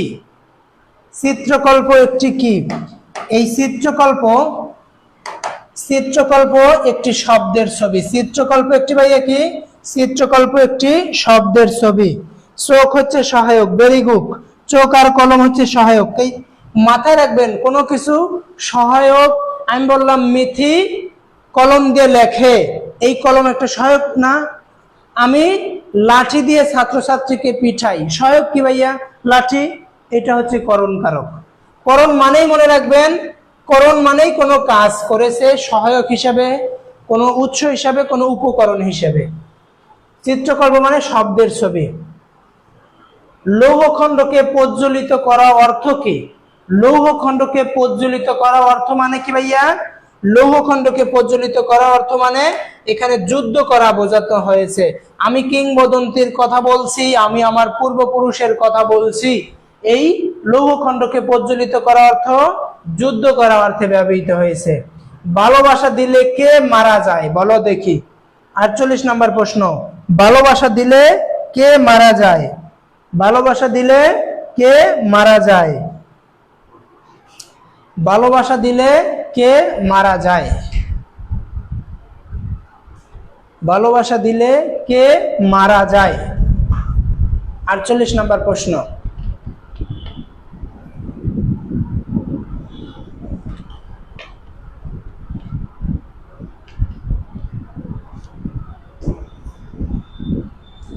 ভালোবাসা দিলে কে মারা যায়? ভালোবাসা দিলে কে মারা যায়? ভাইয়া দেখো, এখানে মারা বা মরে যাওয়ার কথা বলেছে। ভালোবাসা দিলে মা মা মারা যায়, অর্থাৎ মা মরে যাওয়ার কথা। আর ভালোবাসা দিলে এইখানে কার মৃত্যুর কথা বলা হয়েছে? যদি বলতো মৃত্যুর কথা, তাহলে বোনের মৃত্যুর কথা। কার মৃত্যু? মৃত্যু আর মরা, মৃত্যু আর মরা দুইটা কিন্তু আলাদা কবিতায়। মরা অর্থে মা, আর মৃত্যুর কথা অর্থ বোন। ভালোবাসা দিলে কে মরে যায়? মা মরে যায়। আর বোনের হচ্ছে মৃত্যুর কথা বলা হয়েছে, বোনের মৃত্যুর কথা বলা হয়েছে। সুকান্ত ভট্টাচার্য কোন রোগে মারা যান? সুকান্ত ভট্টাচার্য কোন রোগে মারা যান? Very good. সুকান্ত ভট্টাচার্য কোন রোগে মারা যান? এখন দুই একটা সাম্প্রতিক তথ্য দেই। সুকান্ত ভট্টাচার্য কোন রোগে মারা যান?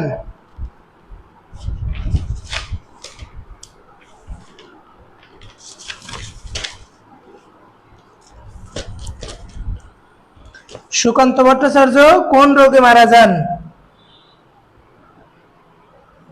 সুকান্ত ভট্টাচার্য কোন রোগে মারা যান? স্ট্রোক করেন, স্ট্রোক করে মারা যান, ক্যান্সার, যক্ষা, হৃদরোগ। সুকান্ত ভট্টাচার্য কোন রোগে মারা যান বলেন তো দেখি। আমরা দেখতে পাচ্ছি আমাদের মিথিলা আপু বলেছেন যক্ষা রোগে, মিথি আপু বলেছেন যক্ষা রোগে, অপূর্ব বলেছেন হৃদরোগে, ইনামুল হক বলেছেন যক্ষা রোগে, অপূর্ব বলেছেন আবার যক্ষা রোগে, আফিফ আম্মার বলেছেন যক্ষা রোগে। গুড। সুকান্ত ভট্টাচার্য তিনি যক্ষা রোগে মারা যান। কত বছর বয়সে? 20 বছর, 20 বছর 9 মাস, 20 বছর 9 মাস বয়সে তিনি যক্ষা রোগে মারা যান। সুকান্ত ভট্টাচার্যকে কি বলা হবে? সুকান্ত ভট্টাচার্যকে বলা হয় কিশোর কবি। সুকান্ত ভট্টাচার্যকে বলা হয় কিশোর কবি। তার জন্ম কত সালে ভাইয়া? তার জন্ম হচ্ছে 1926 আর 1947, 1926 এবং 1947 সালে জন্মগ্রহণ করেছেন। কোথায় জন্মগ্রহণ করেছেন? করেছেন হচ্ছে গোপালগঞ্জের, গোপালগঞ্জে জন্মগ্রহণ করেছেন 1926 সালে। সুকান্ত ভট্টাচার্য কিশোর কবি। এই সুকান্ত ভট্টাচার্য দুইটা বিখ্যাত উক্তি আছে। সাবাস বাংলাদেশ, এ পৃথিবী অবাক তাকিয়ে রয়, জ্বলে পুড়ে মরে ছারখার তবু মাথা নোয়াবার নয়। এই যদি বলা হয়, এই উক্তিটা কোথায় লেখা আছে? এই উক্তিটা লেখা আছে কোথায় বলে তো? রাজশাহী বিশ্ববিদ্যালয়ের কোন মাঠে? সাবাস বাংলাদেশ মাঠে। এই সাবাস বাংলাদেশ মাঠের স্থপতিকে? নিতুন কুণ্ড। আর পৃথিবী মানে ক্ষুধার রাজ্যে পৃথিবী গুদ্ধময়, পূর্ণিমার চাঁদ যেন জলসানো রুটি, যার বিখ্যাত দুইটি উক্তি।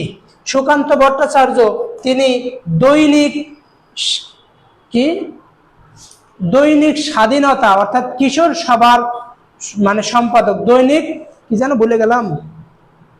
সুকান্ত ভট্টাচার্য ফ্যাসি বিরোধী লেখক ছিলেন। এ কি ছিলেন ভাইয়া? ফ্যাসি বিরোধী, ফ্যাসি বিরোধী লেখক ছিলেন সুকান্ত ভট্টাচার্য। আর তিনি দৈনিক স্বাধীনতা সংগ্রাম আন্দোলনের প্রতিষ্ঠাতা ছিলেন। আচ্ছা, তাহলে এটা 21 নম্বর চলে গেল। আমরা 49 গেল। 50, 18 বছর বয়স কবিতাটি কোন ছন্দে রচিত বলো? মাত্রাবৃত্ত, অক্ষরবৃত্ত, স্বরবৃত্ত, দলবৃত্ত। 18 বছর বয়স কবিতাটি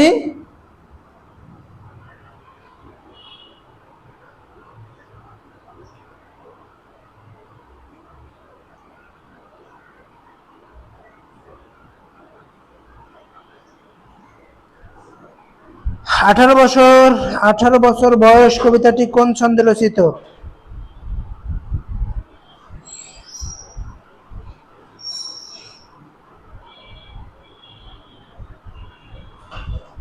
18 বছর বয়স কবিতাটি কোন ছন্দে রচিত? আমরা বলেছি এর আগেই কিন্তু ছন্দ নিয়ে আলোচনা করেছি। ছন্দ কিন্তু কত প্রকার ভাইয়া? ছন্দ হচ্ছে 3 প্রকার, আমরা পড়েছি। ছন্দ হচ্ছে 3 প্রকার। এখানে ছান্দসিক কবি, ছান্দসিক কবি বলা হয় কাকে? ছন্দের জাদুকর বলা হয় কাকে? ছন্দের জাদুকর। ছান্দসিক কবি বলা হয় আব্দুল কাদিরকে বলা হয় ছান্দসিক কবি। আর ছন্দের জাদুকর বলা হয় সত্যেন্দ্রনাথ দত্তকে বলা হয় ছন্দের জাদুকর বলা হয় সত্যেন্দ্রনাথ দত্ত। ছান্দসিক কবি বলা হয় আব্দুল কাদিরকে। ছন্দ কত প্রকার ভাইয়া? ছন্দ 3 প্রকার। একটা হচ্ছে অক্ষরবৃত্ত, একটা মাত্রাবৃত্ত, আর একটা স্বরবৃত্ত। কিন্তু স্বরবৃত্ত আমরা পাই না, আমরা পাই গদ্য ছন্দ। প্রত্যেকটা 12টা কবিতা আছে। এই 12টা কবিতা 3 ভাগে বিভক্ত, 4 4 4। এই অক্ষরবৃত্তটা আমরা পড়েছি, মাত্রাবৃত্ত পড়েছি, গদ্য ছন্দটাও পড়েছি। মাত্রাবৃত্ত মনে রাখবা, আসো মা প্রবি। আতে 18 বছর বয়স, সতে সোনার তরী, মাতে মাত্রাবৃত্ত, পথে প্রতিদান, বিতে বিদ্রোহী। এইগুলো হচ্ছে মাত্রাবৃত্ত ছন্দে। তাহলে 18 বছর বয়স কোন ছন্দে? মাত্রাবৃত্ত ছন্দে। আসো মা প্রবি, হ্যাঁ আসো মা প্রবি, ভেরি গুড। তাহলে এটা হচ্ছে মাত্রাবৃত্ত ছন্দে রচিত। সপা শব্দের অর্থ কোনটি বলো তো দেখি? সপা শব্দের অর্থ কি? সপা শব্দের ব্যুৎপত্তি অর্থ কি? সর্প, সাপ, সমর্থ, সমর্পণ। সপা শব্দের অর্থ কি? সপা শব্দের অর্থ কি? সপা শব্দের অর্থ কি? সপা শব্দের অর্থ কি?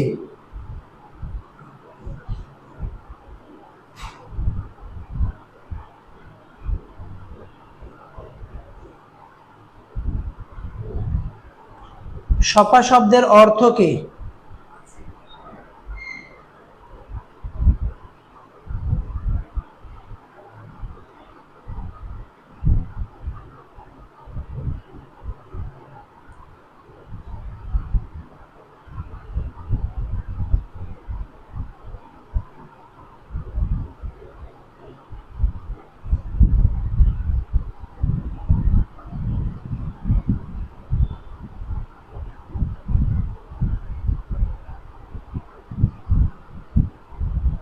সপা শব্দের অর্থ কি বলো? দ্রুত দ্রুত, সময় নেওয়া যাবে না।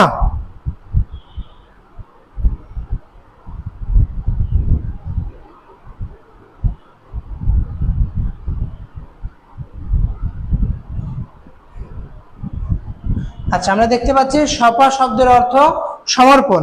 সপা শব্দের অর্থ কি ভাইয়া? সপা শব্দের অর্থ হচ্ছে সমর্পণ। সপা শব্দের অর্থ কি ভাইয়া? সপা শব্দের অর্থ হচ্ছে সমর্পণ।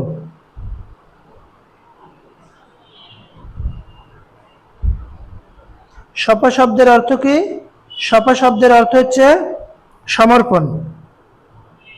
সপা শব্দের অর্থ হচ্ছে সমর্পণ। আচ্ছা, 18 বছর বয়স কবিতাটি কত লাইন বিশিষ্ট? 18 বছর কবর কবিতাটি 32 লাইন বিশিষ্ট। কবর কবিতাটি হচ্ছে 118 লাইন বিশিষ্ট। অলক্ষের পাথার বাহিয়া তরিতার এসেছে কি? কার তরি? এখানে আমরা জানি অলক্ষের পাথার বাহিয়া তরিতার এসেছে কি? এখানে বসন্তের তরির কথা বলা হয়েছে। আমরা এখানে জানি বসন্তের তরি। অলক্ষের পাথার বাহিয়া, পাথার মানে সমুদ্র, আর বসন্তের এটা হচ্ছে আমি কি জানো এটা কবিতার নাম তাহার এই পরে মনে সুফিয়া কামাল, জননী সুফিয়া কামালের পৈতৃক নিবাস কোথায় বলতো দেখি? সুফিয়া কামালের পৈতৃক নিবাস কুমিল্লাতে। সুফিয়া কামালের পৈতৃক নিবাস কুমিল্লাতে। কুড়ি শব্দটি এসেছে কোথা থেকে বলতো? কুড়ি শব্দটা এসেছে ভাইয়া, কুড়ি শব্দটা এসেছে কোরক থেকে। কুড়ি এসেছে কোথা থেকে? কুড়ি শব্দটা এসেছে কোরক থেকে। নিচের মিলটি কোন মিলটি সঠিক? এটা দেখি একটু বলতো। 56 নাম্বার প্রশ্ন, কোন মিলটি সঠিক?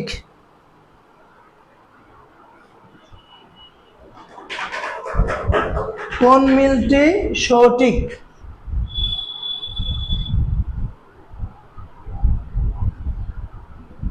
কোন মিলটি হচ্ছে সঠিক? সঞ্চিতা, রবীন্দ্রনাথ ঠাকুর, অবরোধবাসিনী, তসলিমা নাসরিন, জসিমউদ্দিন, সুজন বাদিয়ারঘাট, সঞ্চয়িতা কাজী নজরুল ইসলাম।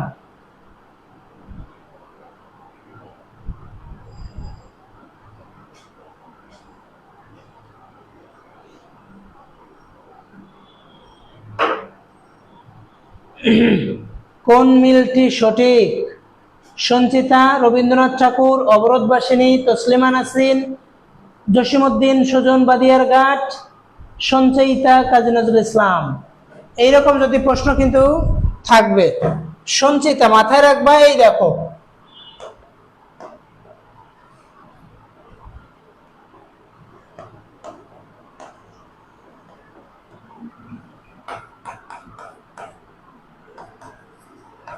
সঞ্চিতা আর হচ্ছে সঞ্চয়িতা। দেখো তো এইটা সঞ্চিতা এবং সঞ্চয়িতার মধ্যে বড় কোনটা? সঞ্চয়িতা। আচ্ছা, কাজী নজরুল ইসলাম বড় নাকি হচ্ছে রবীন্দ্রনাথ ঠাকুর বড়? অবশ্যই হচ্ছে রবীন্দ্রনাথ ঠাকুর বড়, তাই বড়টা রবীন্দ্রনাথ ঠাকুর বড় বড়, কাজী নজরুল ইসলাম ছোট, তাই কাজী নজরুল ইসলামের সঞ্চিতা ছোট। তাহলে এই দুইটা, এটা হবে কার?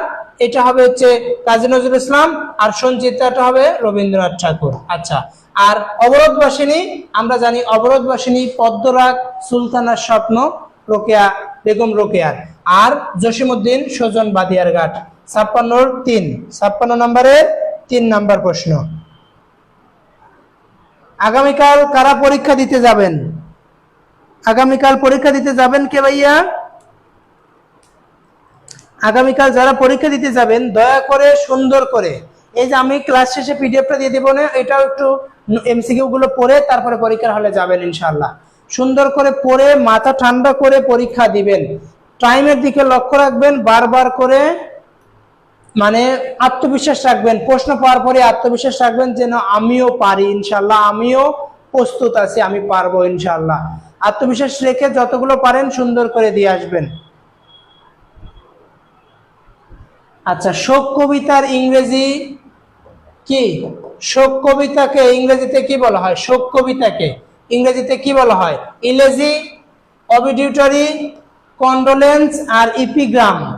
আমরা জানি এই যে অবিডিউটরি এবং হচ্ছে কন্ডোলেন্স, ইপিগ্রাম সবগুলোর সাথেই শোক আছে, এই সবগুলোর সাথেই শোক আছে। আমরা জানি এইটা, এই শোকটা অবিডিউটরি শব্দের অর্থ এইরকম দাঁড়ায় যে মৃত্যু সংবাদ, মানে ইন্তেকাল করা। এই কন্ডোলেন্স শব্দের অর্থ দুঃসংবাদ বা খারাপ সংবাদ, ইপিগ্রাম শব্দের অর্থ দুঃসংবাদ। কিন্তু শোক কবিতা, এই শোক কবিতাকে ইলেজি বলা হয়, ইলেজিকে বলা হয় শোক কবিতা, ইলেজিকে বলা হয় হচ্ছে শোক কবিতা। আচ্ছা, the field of embroidered quilt কাব্যগ্রন্থটি জসিমউদ্দিনের কোন কাব্যর ইংরেজি অনুবাদ? এটি রাবি গ ইউনিটে এসেছিল। The field of the embroidery quilt, এটি কোন কাব্যটির অনুবাদ? এটি কি একটি সুজন বাদিয়ারঘাট, নাকি নকশি কাঁথার মাঠ, নাকি রঙ্গিলা নায়ের মাঝি, নাকি রাখালি? এই the field of embroidered quilt, এটি কি ভাইয়া? এটি হচ্ছে নকশি কাঁথার মাঠ। এটি কি? এটি হচ্ছে নকশি কাঁথার মাঠ। এই নকশি কাঁথার মাঠ কাব্যর একটি অনুবাদ। ওই খেপেছে পাগলি মায়ের দামাল ছেলে, ওই দামাল ছেলে কে? বলো, ওই খেপেছে পাগলি মায়ের দামাল ছেলে, ওই দামাল ছেলেটা কাজী নজরুল ইসলাম। এইটা প্রশ্নটা আসতে পারে কিন্তু। ওই খেপেছে পাগলি মায়ের দামাল ছেলে, ওই দামাল ছেলে কে ভাইয়া? ওই দামাল ছেলে কাজী নজরুল ইসলাম। কাজী নজরুল ইসলাম এর মোট 5টি গ্রন্থ বিভিন্ন সময়ে ব্রিটিশ উপনিবেশিক সরকার বাজেয়াপ্ত করে। কোন বইটি প্রথম বাজেয়াপ্ত করা হয়?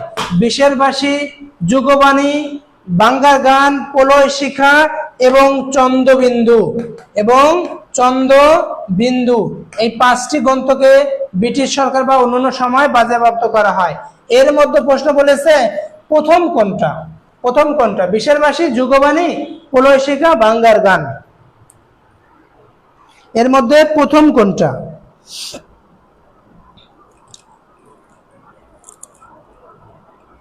এর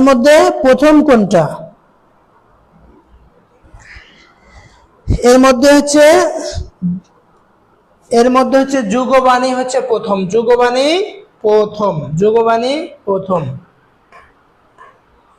কোন বানানটি শুদ্ধ? 61 নাম্বার।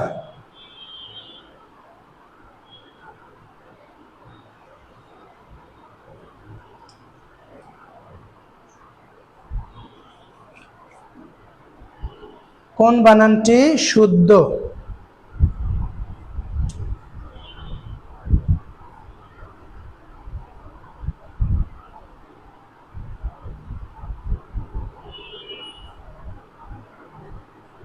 বাদ দে হারামজাদা, নইলে মানচিত্র চিবিয়ে খাবো। নুসরাত তালুকদার আপু, ভুল হলো কিন্তু।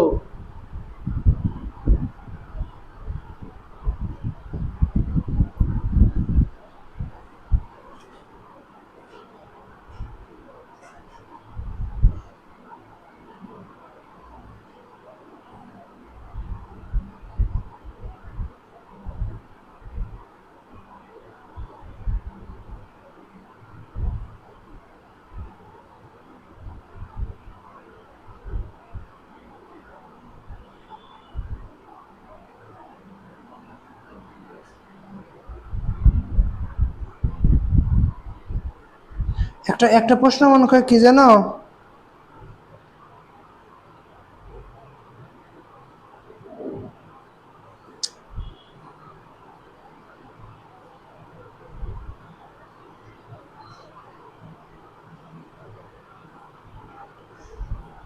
এই প্রশ্নটা একটু মিস্টেক হয়েছে আমাদের, যে মিথ্যা ওটা, এই যে কোন প্রশ্নটা 61 নাম্বার প্রশ্নটা,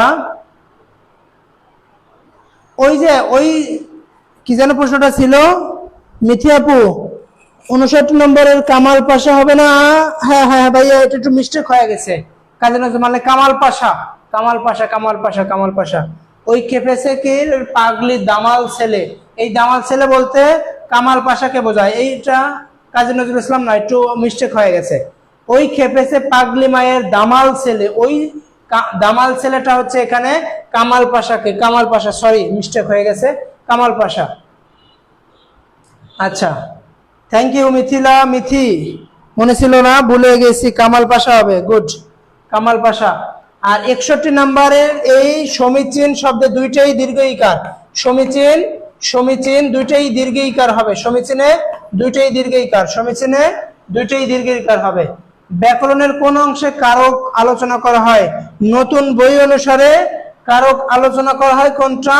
বাক্যতত্ত্বে কারক আলোচনা করা হয়, বাক্যতত্ত্বে। কারণ আমরা কারক মানেই জানি বাক্যস্থিত নামপদের সাথে ক্রিয়াপদের সম্পর্ককেই কারক বলা হয়। বাক্যস্থিত নামপদের সাথেই ক্রিয়াপদেরকেই কারক বলা হয়।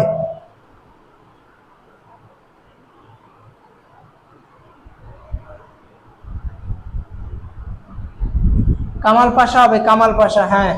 আচ্ছা, তারপরে দুষ্কৃতি এর বিপরীত শব্দ কি?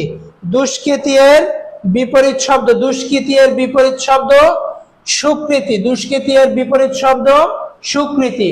এই দুষ্কৃতির বানানটা একটু দেখে নিও, এখানে মূর্ধন্য স কিন্তু দুষ্কৃতি, কারণ আমরা জানি কোন শব্দ শেষে যদি এই যে হস্যই এবং হস্য থাকে বা অথবা আ বাদ দিয়ে যে কোনো কার যদি থাকে তারপরে মূর্ধন্য স হয় সংস্কৃত শব্দে।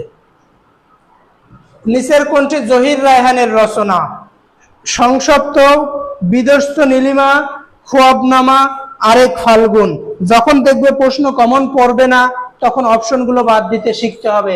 সংসপ্তক, এই সংসপ্তক শহীদুল্লাহ কায়সার, খোয়াবনামা আখতারুজ্জামান ইলিয়াস, বিধ্বস্ত নীলিমা বিধ্বস্ত নীলিমা আর আরেক ফাল্গুন। এই দুইটার মধ্যে এখন বলো জহির রায়হানের কোনটি? জহির রায়হানের আরেক ফাল্গুন। জহির রায়হানের আরো আছে stop genocide. Stop genocide Zahir Raihan. 1000 বছর ধরে জহির রায়হান।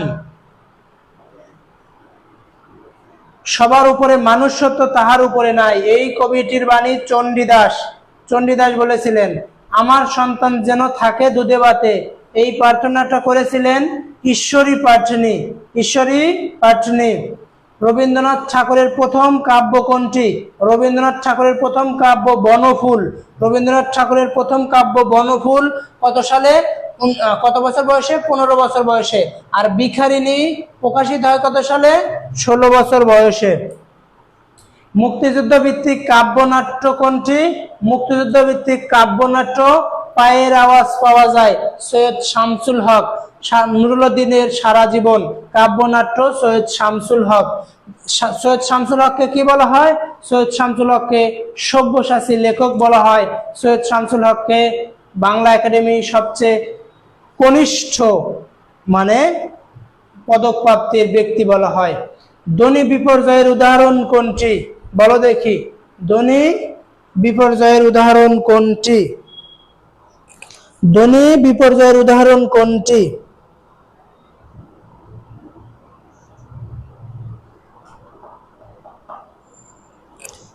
পিশাচ, পিচাস। ধ্বনি বিপর্যয় বলতে কি বোঝায় জানো? ধ্বনি বিপর্যয় বলতে বোঝায়, ধ্বনি বিপর্যয় বলতে বোঝায় জাস্ট স্থান পরিবর্তন। স্থান জাস্ট হচ্ছে স্থান পরিবর্তন। ধ্বনি মানে স্থান, ধ্বনির পরিবর্তন মানে ধ্বনি বিপর্যয় মানে জাস্ট স্থান পরিবর্তন হবে। আমি যদি বলতাম এরকম যে নাল, এই নাল থেকে যদি হতো এরকম, অর্থাৎ লাল থেকে যদি হতো নাল, এরকম যে লাল থেকে নাল, এটা স্থান পরিবর্তন। তারপর আমি বললাম প্রথম, প্রথম থেকে যদি হতো প্রমোদ, প্রমোদ, তাহলে এটাও ধ্বনির বিপর্যয়ের উদাহরণ। এই যে এইরকম ছিল এই পিশাচ, এই পিশাচ থেকে হয়েছে পিচাস, স্থান পরিবর্তন করেছে না? করেছে। এটা ধ্বনি বিপর্যয়ের উদাহরণ। আচ্ছা, স্বভাবতই মূর্ধন্যস্ব হয় এমন উদাহরণ কোনটি? স্বভাবতই, যেটা ওই যে আমরা জানি চাণক্য মাণিক্য বন, বাণিজ্য লবণ বন, কল্যাণ কণিকা, এরকম যেটা স্বভাবতই, যেটা নিয়ম অনুসারে হয় না, স্বভাবতই হয়। এই ঠিক স্বভাবতই মূর্ধন্যস্ব হয় কোন কোন শব্দে? আমরা জানি কেবল তৎসম শব্দে। আমরা জানি কি ভাইয়া? তৎসম, তৎসম বা সংস্কৃত, তৎসম বা সংস্কৃত শব্দেই কেবল মূর্ধন্যস্ব এবং মূর্ধন্য ব্যবহার হয়, ব্যবহার হয়। এইখানে শব্দে মাথায় রাখবেন, কোন শব্দে যদি দেখেন রি, কোন শব্দে যদি দেখেন রি, র, রফালা, রিকার, রেফ, রেফ, খিও, খিও, খিও, মূর্ধন্যস্ব, সেই সকল শব্দের পরে মূর্ধন্য হবে। এইগুলো শব্দে রি, র, রফালা, র, মূর্ধন্যস্ব মানে খিও, খিও মূর্ধন্য, এরপরেই হবে হচ্ছে মূর্ধন্যস্ব। যেমন, আর এইগুলো হচ্ছে নিয়ম মেনে চলে না। এই ঔষধটা হচ্ছে কি ভাইয়া? ঔষধটা হচ্ছে কি একটি স্বভাবতই মূর্ধন্যস্ব, মানে এইগুলো নিয়ম মেনে চলে না, তাই ঔষধ শব্দটা নিয়ম মেনে চলে না। ঔষধ একটি স্বভাবতই মূর্ধন্যস্ব। একাধিক স্বাধীন বাক্যকে একটি বাক্য লিখলে সেগুলোর মাঝখানে কোন চিহ্ন বসে? একাধিক স্বাধীন বাক্যকে একটি বাক্য লিখলে সেগুলোর মাঝখানে বসে সেমিকোলন। কোথায় কি বসে ভাইয়া? সেমিকোলন বসে, সেমিকোলন। আর এই সেমিকোলন, এই সেমিকোলনের ইংরেজি নাম কি বলতো দেখি? সেমিকোলনের সরি বাংলা নাম কি? ইংরেজি না, সেমিকোলনই তো ইংরেজি। বাংলা অর্থ কি? সেমিকোলনের বাংলা অর্থ কি? দাড়ির বাংলা অর্থ কি? দাড়ির বাংলা অর্থ কি? সেমিকোলন, দাড়ির বাংলা অর্থ কি? কমা, এই কমায়ের বাংলার অর্থ কি? তিনটা অর্থ দেখি, একটু লেখো তো সবাই। দাড়ি, সেমিকোলন, কমা। দাড়ি, সেমিকোলন, কমা, এর বাংলা অর্থ কি? দাড়ি, সেমিকোলন, কমা, এই তিনটার বাংলা অর্থ কি?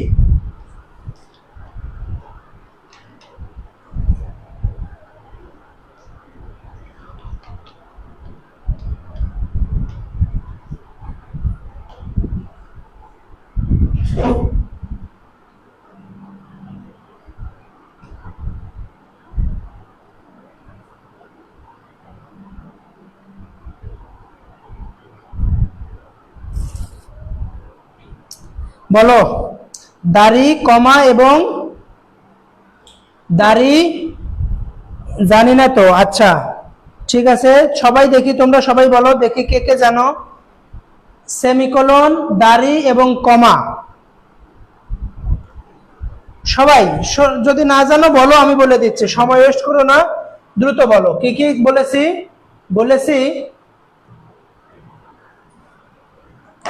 বলেছি হচ্ছে কমা, কমায়ের বাংলা,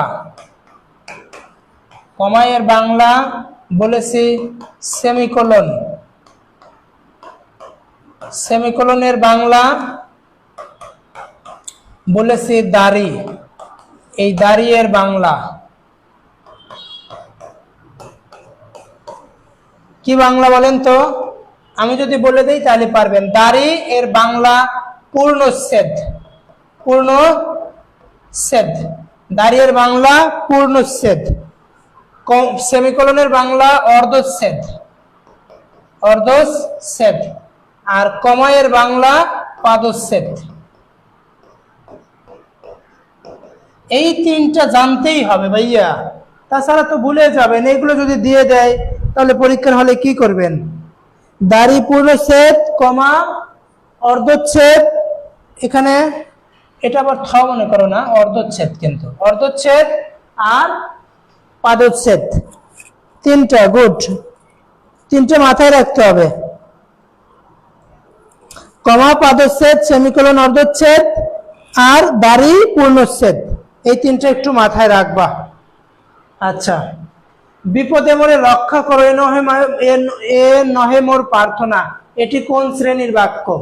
বলছে বিপদে মোরে রক্ষা করো এ নহে মোর প্রার্থনা, এটি মাথায় রাখবা। কোনো যদি উক্তি, যদি কোনো কিছুর উক্তি, যদি কোনো কিছুর সত্য বোঝায়, এরা হচ্ছে সরল বাক্য হয়। এটা যদি এখান থেকে নুসরাত তালুকদারের বাসা পর্যন্তও হয়, তারপরে ওটা সরল বাক্য। তাহলে বিপদে মোরে রক্ষা করো এ নহে মোর প্রার্থনা, এটি একটি সরল বাক্য। সুশিক্ষিত লোক মাত্রই স্বশিক্ষিত, এটি একটি সরল বাক্য। হযরত মুহাম্মদ সাল্লাল্লাহু আলাইহি সাল্লাম ছিলেন পৃথিবীর শ্রেষ্ঠ মানব, এটিও একটি সরল বাক্য।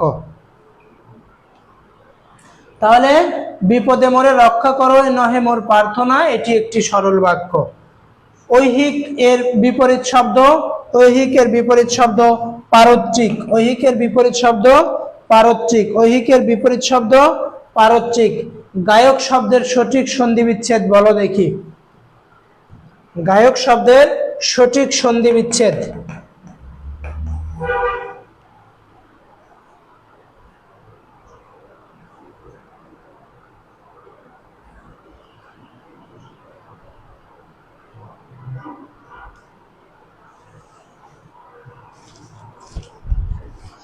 আচ্ছা, এখন দেখো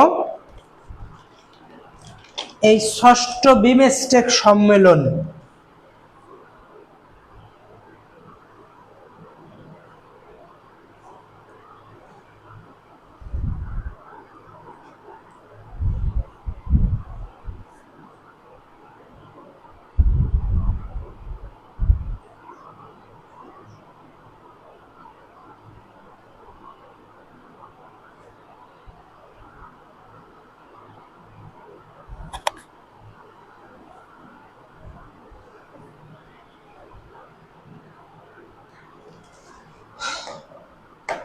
গায়ক শব্দের সন্ধি বিচ্ছেদ গৈ যোগ অক।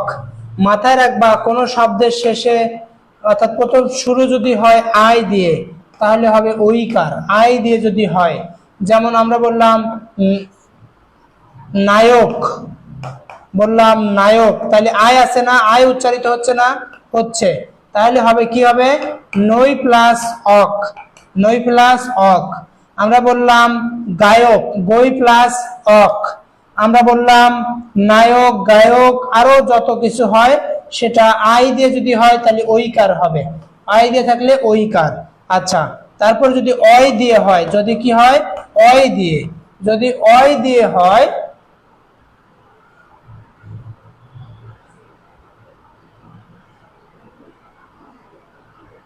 যদি অয় দিয়ে হয় তাহলে একার হবে।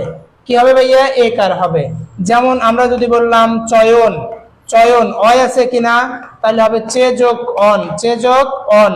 আমরা বললাম নয়ন, কি হবে ভাইয়া, তাহলে হবে হচ্ছে নে যোগ অন, নে যোগ অন। আচ্ছা, এইভাবে যদি কোনো উচ্চারণ যদি অব হয় তাহলে ওকার হবে।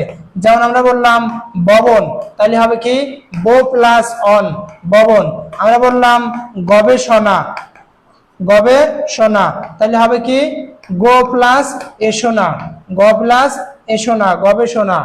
এইভাবে যদি আব উচ্চারিত হয় আব, তাহলে হবে ঔকার, কি হবে ঔকার।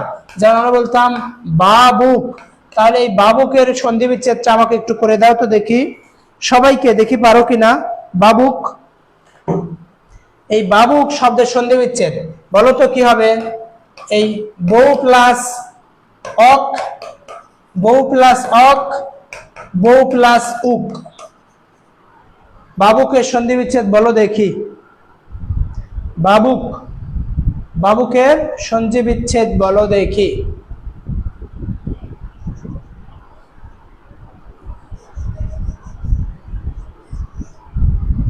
যদি দেখার ইচ্ছা হয় এই মিঠুর মনে লয়, গই প্লাস অক,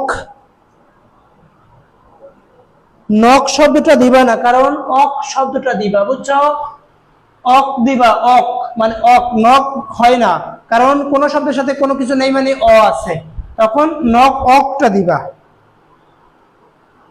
বলো দেখি আমাদের, দেখো এই বাবুক শব্দটা কি হবে বলতো, বউ প্লাস অক নাকি বউ প্লাস উক বলতো। আমরা দেখতে পাচ্ছি মিথি আপু বউ প্লাস অক বলেছেন, নুসরাত আপু বলেছেন বউ প্লাস উক, ফারজানা আক্তার মিথিলা আপু বলেছেন বউ প্লাস অক। এইদিকে একটু বুঝতে হবে বাবা, এই দিকে দেখো, এই কোন শব্দের শেষে যদি কোনো কিছু না থাকে তখন ওর পরিবর্তে অ হয়, কিন্তু এখানে তো এই যে হস্যকার আছে, আছে না ভাইয়া, এই হস্যকার তো আছে, তাহলে এই হস্যকারটা এখানে চলে আসবে না, তাহলে কি আর অ হবে। এইখানে যদি এই যে বাবক, বাবক যদি থাকতো এরকম বাবক, তাহলে বউ প্লাস অক হতো, কোনো কিছু নেই মানে এর পরিবর্তে অ হইছে, কিন্তু এখানে তো উ আছে, তাই বউ প্লাস উক হবে, এটা ভুল করা যাবে না তো, বুঝতে পেরেছেন, উক হবে উক, বউ প্লাস উক। আচ্ছা, এখন দেখো 99 এর ধাক্কা, এই বাগধারাটির অর্থ কি বলো। 99 এর ধাক্কা, এই বাগধারাটির অর্থ কি। 99 এর ধাক্কা, এই বাগধারাটির অর্থ কি বলো।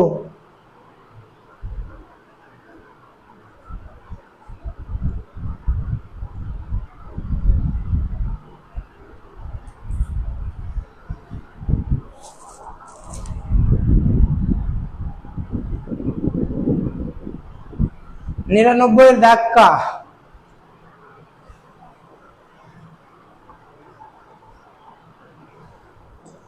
ভাই আমার নেট খারাপ, কিছু বুঝতে পারছি না, আরে কি কষ্ট। আচ্ছা, এখন আমরা প্রায় শেষের দিকে চলে এসেছি। সাম্প্রতিক নিয়ে একটু তথ্য দেই, দিয়ে আমরা হচ্ছে আজকের মতো এখানে শেষ করে দিব। মানে অনেক সময় লাগে, কিন্তু ছেলেপেলেরা অ্যাক্টিভ থাকে না। বলো, তোমরা অ্যাক্টিভ না থাকলে কি ক্লাস নিতে মন চায়।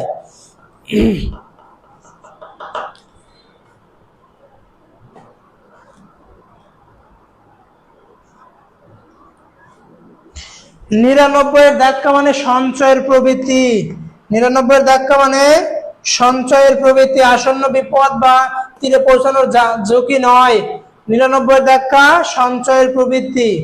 আচ্ছা, আমরা একটু সাম্প্রতিক তথ্য দেই, লেখো ষষ্ঠ বিমস্টেক, ষষ্ঠ বিমস্টেক,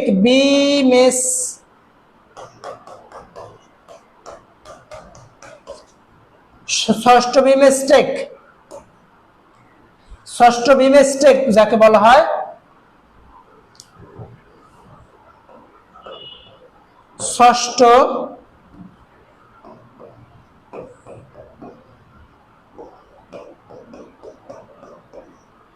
ষষ্ঠ বিমস্টেক, এই ষষ্ঠ বিমস্টেক সম্মেলনটা হয়েছে কত এপ্রিল? ষষ্ঠ বিমস্টেক সম্মেলনটা হয়েছে এই 2রা থেকে 4ঠা এপ্রিল। ষষ্ঠ বিমস্টেক হয়েছে কত সালে? সম্মেলনটা হয়েছে কত? 2রা থেকে 4ঠা এপ্রিল 2025। 4ঠা এপ্রিল 2025। কোথায় হয়েছে? এটা হচ্ছে ব্যাংকক কোন দেশের রাজধানী? ব্যাংকক হচ্ছে থাইল্যান্ড। কোন দেশ কে মুক্তভূমি বলা হয়? থাইল্যান্ড। কোন দেশ কোন উপনিবেশে যুক্ত ছিল না? থাইল্যান্ড। শ্বেতহাতির দেশ বলা হয় কাকে? থাইল্যান্ড। এই ষষ্ঠ বিমস্টেক সম্মেলনটা হয় 2রা থেকে 4ঠা এপ্রিল 2025। কোথায় হয়? Bangkok, Thailand. এই বিমস্টেকের সদর দপ্তর কোথায় ভাইয়া? এই বিমস্টেকের সদর দপ্তর কোথায়? বিমস্টেকের সদর দপ্তর কোথায় বলো তো ভাইয়া? বিমস্টেকের সদর দপ্তর কোথায় জানো? বিমস্টেকের সদর দপ্তর কিন্তু ঢাকা, বাংলাদেশ। এই বিমস্টেকের এখন বর্তমান চেয়ারম্যান ডক্টর মোহাম্মদ ইউনূস। বর্তমান চেয়ারম্যান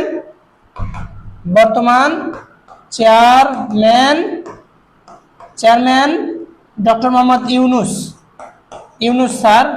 ডক্টর মোহাম্মদ ইউনূস বিমস্টেকের বর্তমান চেয়ারম্যান। এটুকু একটু মাথায় রাখবা। আচ্ছা, জাতিসংঘের মহাসচিব হিসেবে এ যাবৎকালে বাংলাদেশে এসেছেন 5 জন মহাসচিব। জাতিসংঘের মহাসচিব হিসেবে একালে বাংলাদেশে এসেছেন 5 জন মহাসচিব। একটা কুর্ট ওয়াল্ডহেইম, কোফি আনান, বান কি মুন, অ্যান্টোনিও গুতেরেস এবং জাভিয়ের পেরেজ দা কুয়েলার 5 জন মহাসচিব হিসেবে বাংলাদেশে এসেছেন। আচ্ছা, তারপরে আরেকটু যেগুলো বর্তমানে যেগুলো নাম পরিবর্তন করা হয়েছে আমি কিছু বলছি, তারপর পিডিএফটা দিয়ে দেব। বঙ্গবন্ধু চ্যানেলের নাম পরিবর্তন করে রাখা হয়েছে কর্ণফুলী চ্যানেল। সজীব ওয়াজেদ ভূ উপগ্রহ কেন্দ্রের নাম পরিবর্তন করা হয়েছে প্রাইমারি ভূ উপগ্রহ কেন্দ্র, এটি হচ্ছে গাজীপুরে।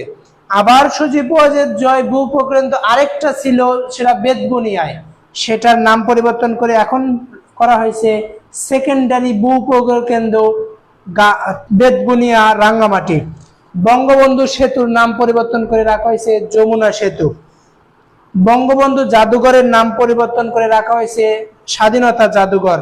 বঙ্গবন্ধু সামরিক জাদুঘরের নাম পরিবর্তন করে রাখা হয়েছে বাংলাদেশ সামরিক জাদুঘর। বনৌজ বঙ্গবন্ধুর নাম পরিবর্তন করে রাখা হয়েছে বানৌজ খালিদ বিন ওয়ালিদ। বানৌজ শেখ মুজিব নাম পরিবর্তন করেছে বানৌজ ঢাকা। বানৌজ শেখ হাসিনা, বানৌজ পেকুয়া। ইংরেজিতে বাংলাদেশি চলচ্চিত্র একটা, জেকে 1971। আচ্ছা, আর অ্যান্টোনিও গুতেরেস, ভাইয়ের নেট প্রবলেম, বোঝা যায় না কিছু,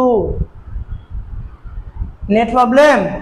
আচ্ছা, আমরা শেষ করে দিচ্ছি। যারা পিডিএফ, আচ্ছা এটা আমরা দিচ্ছি না পিডিএফটা, তাহলে তোমাদের দিয়ে দিব আজকে। তাহলে আমরা এখানেই আপাতত বিদায় নিচ্ছি। পিডিএফ যারা নিতে চাও আমাকে ইনবক্সে নক দিবা অথবা হোয়াটসঅ্যাপে নক দিবা। এখানে আমরা একটু লিখে দিচ্ছি, হোয়াটসঅ্যাপ নাম্বারটা একটু লিখে দিচ্ছি। যারা লাবিতে সিট লাগবেই তারা আমাদের একটু নক দিবা।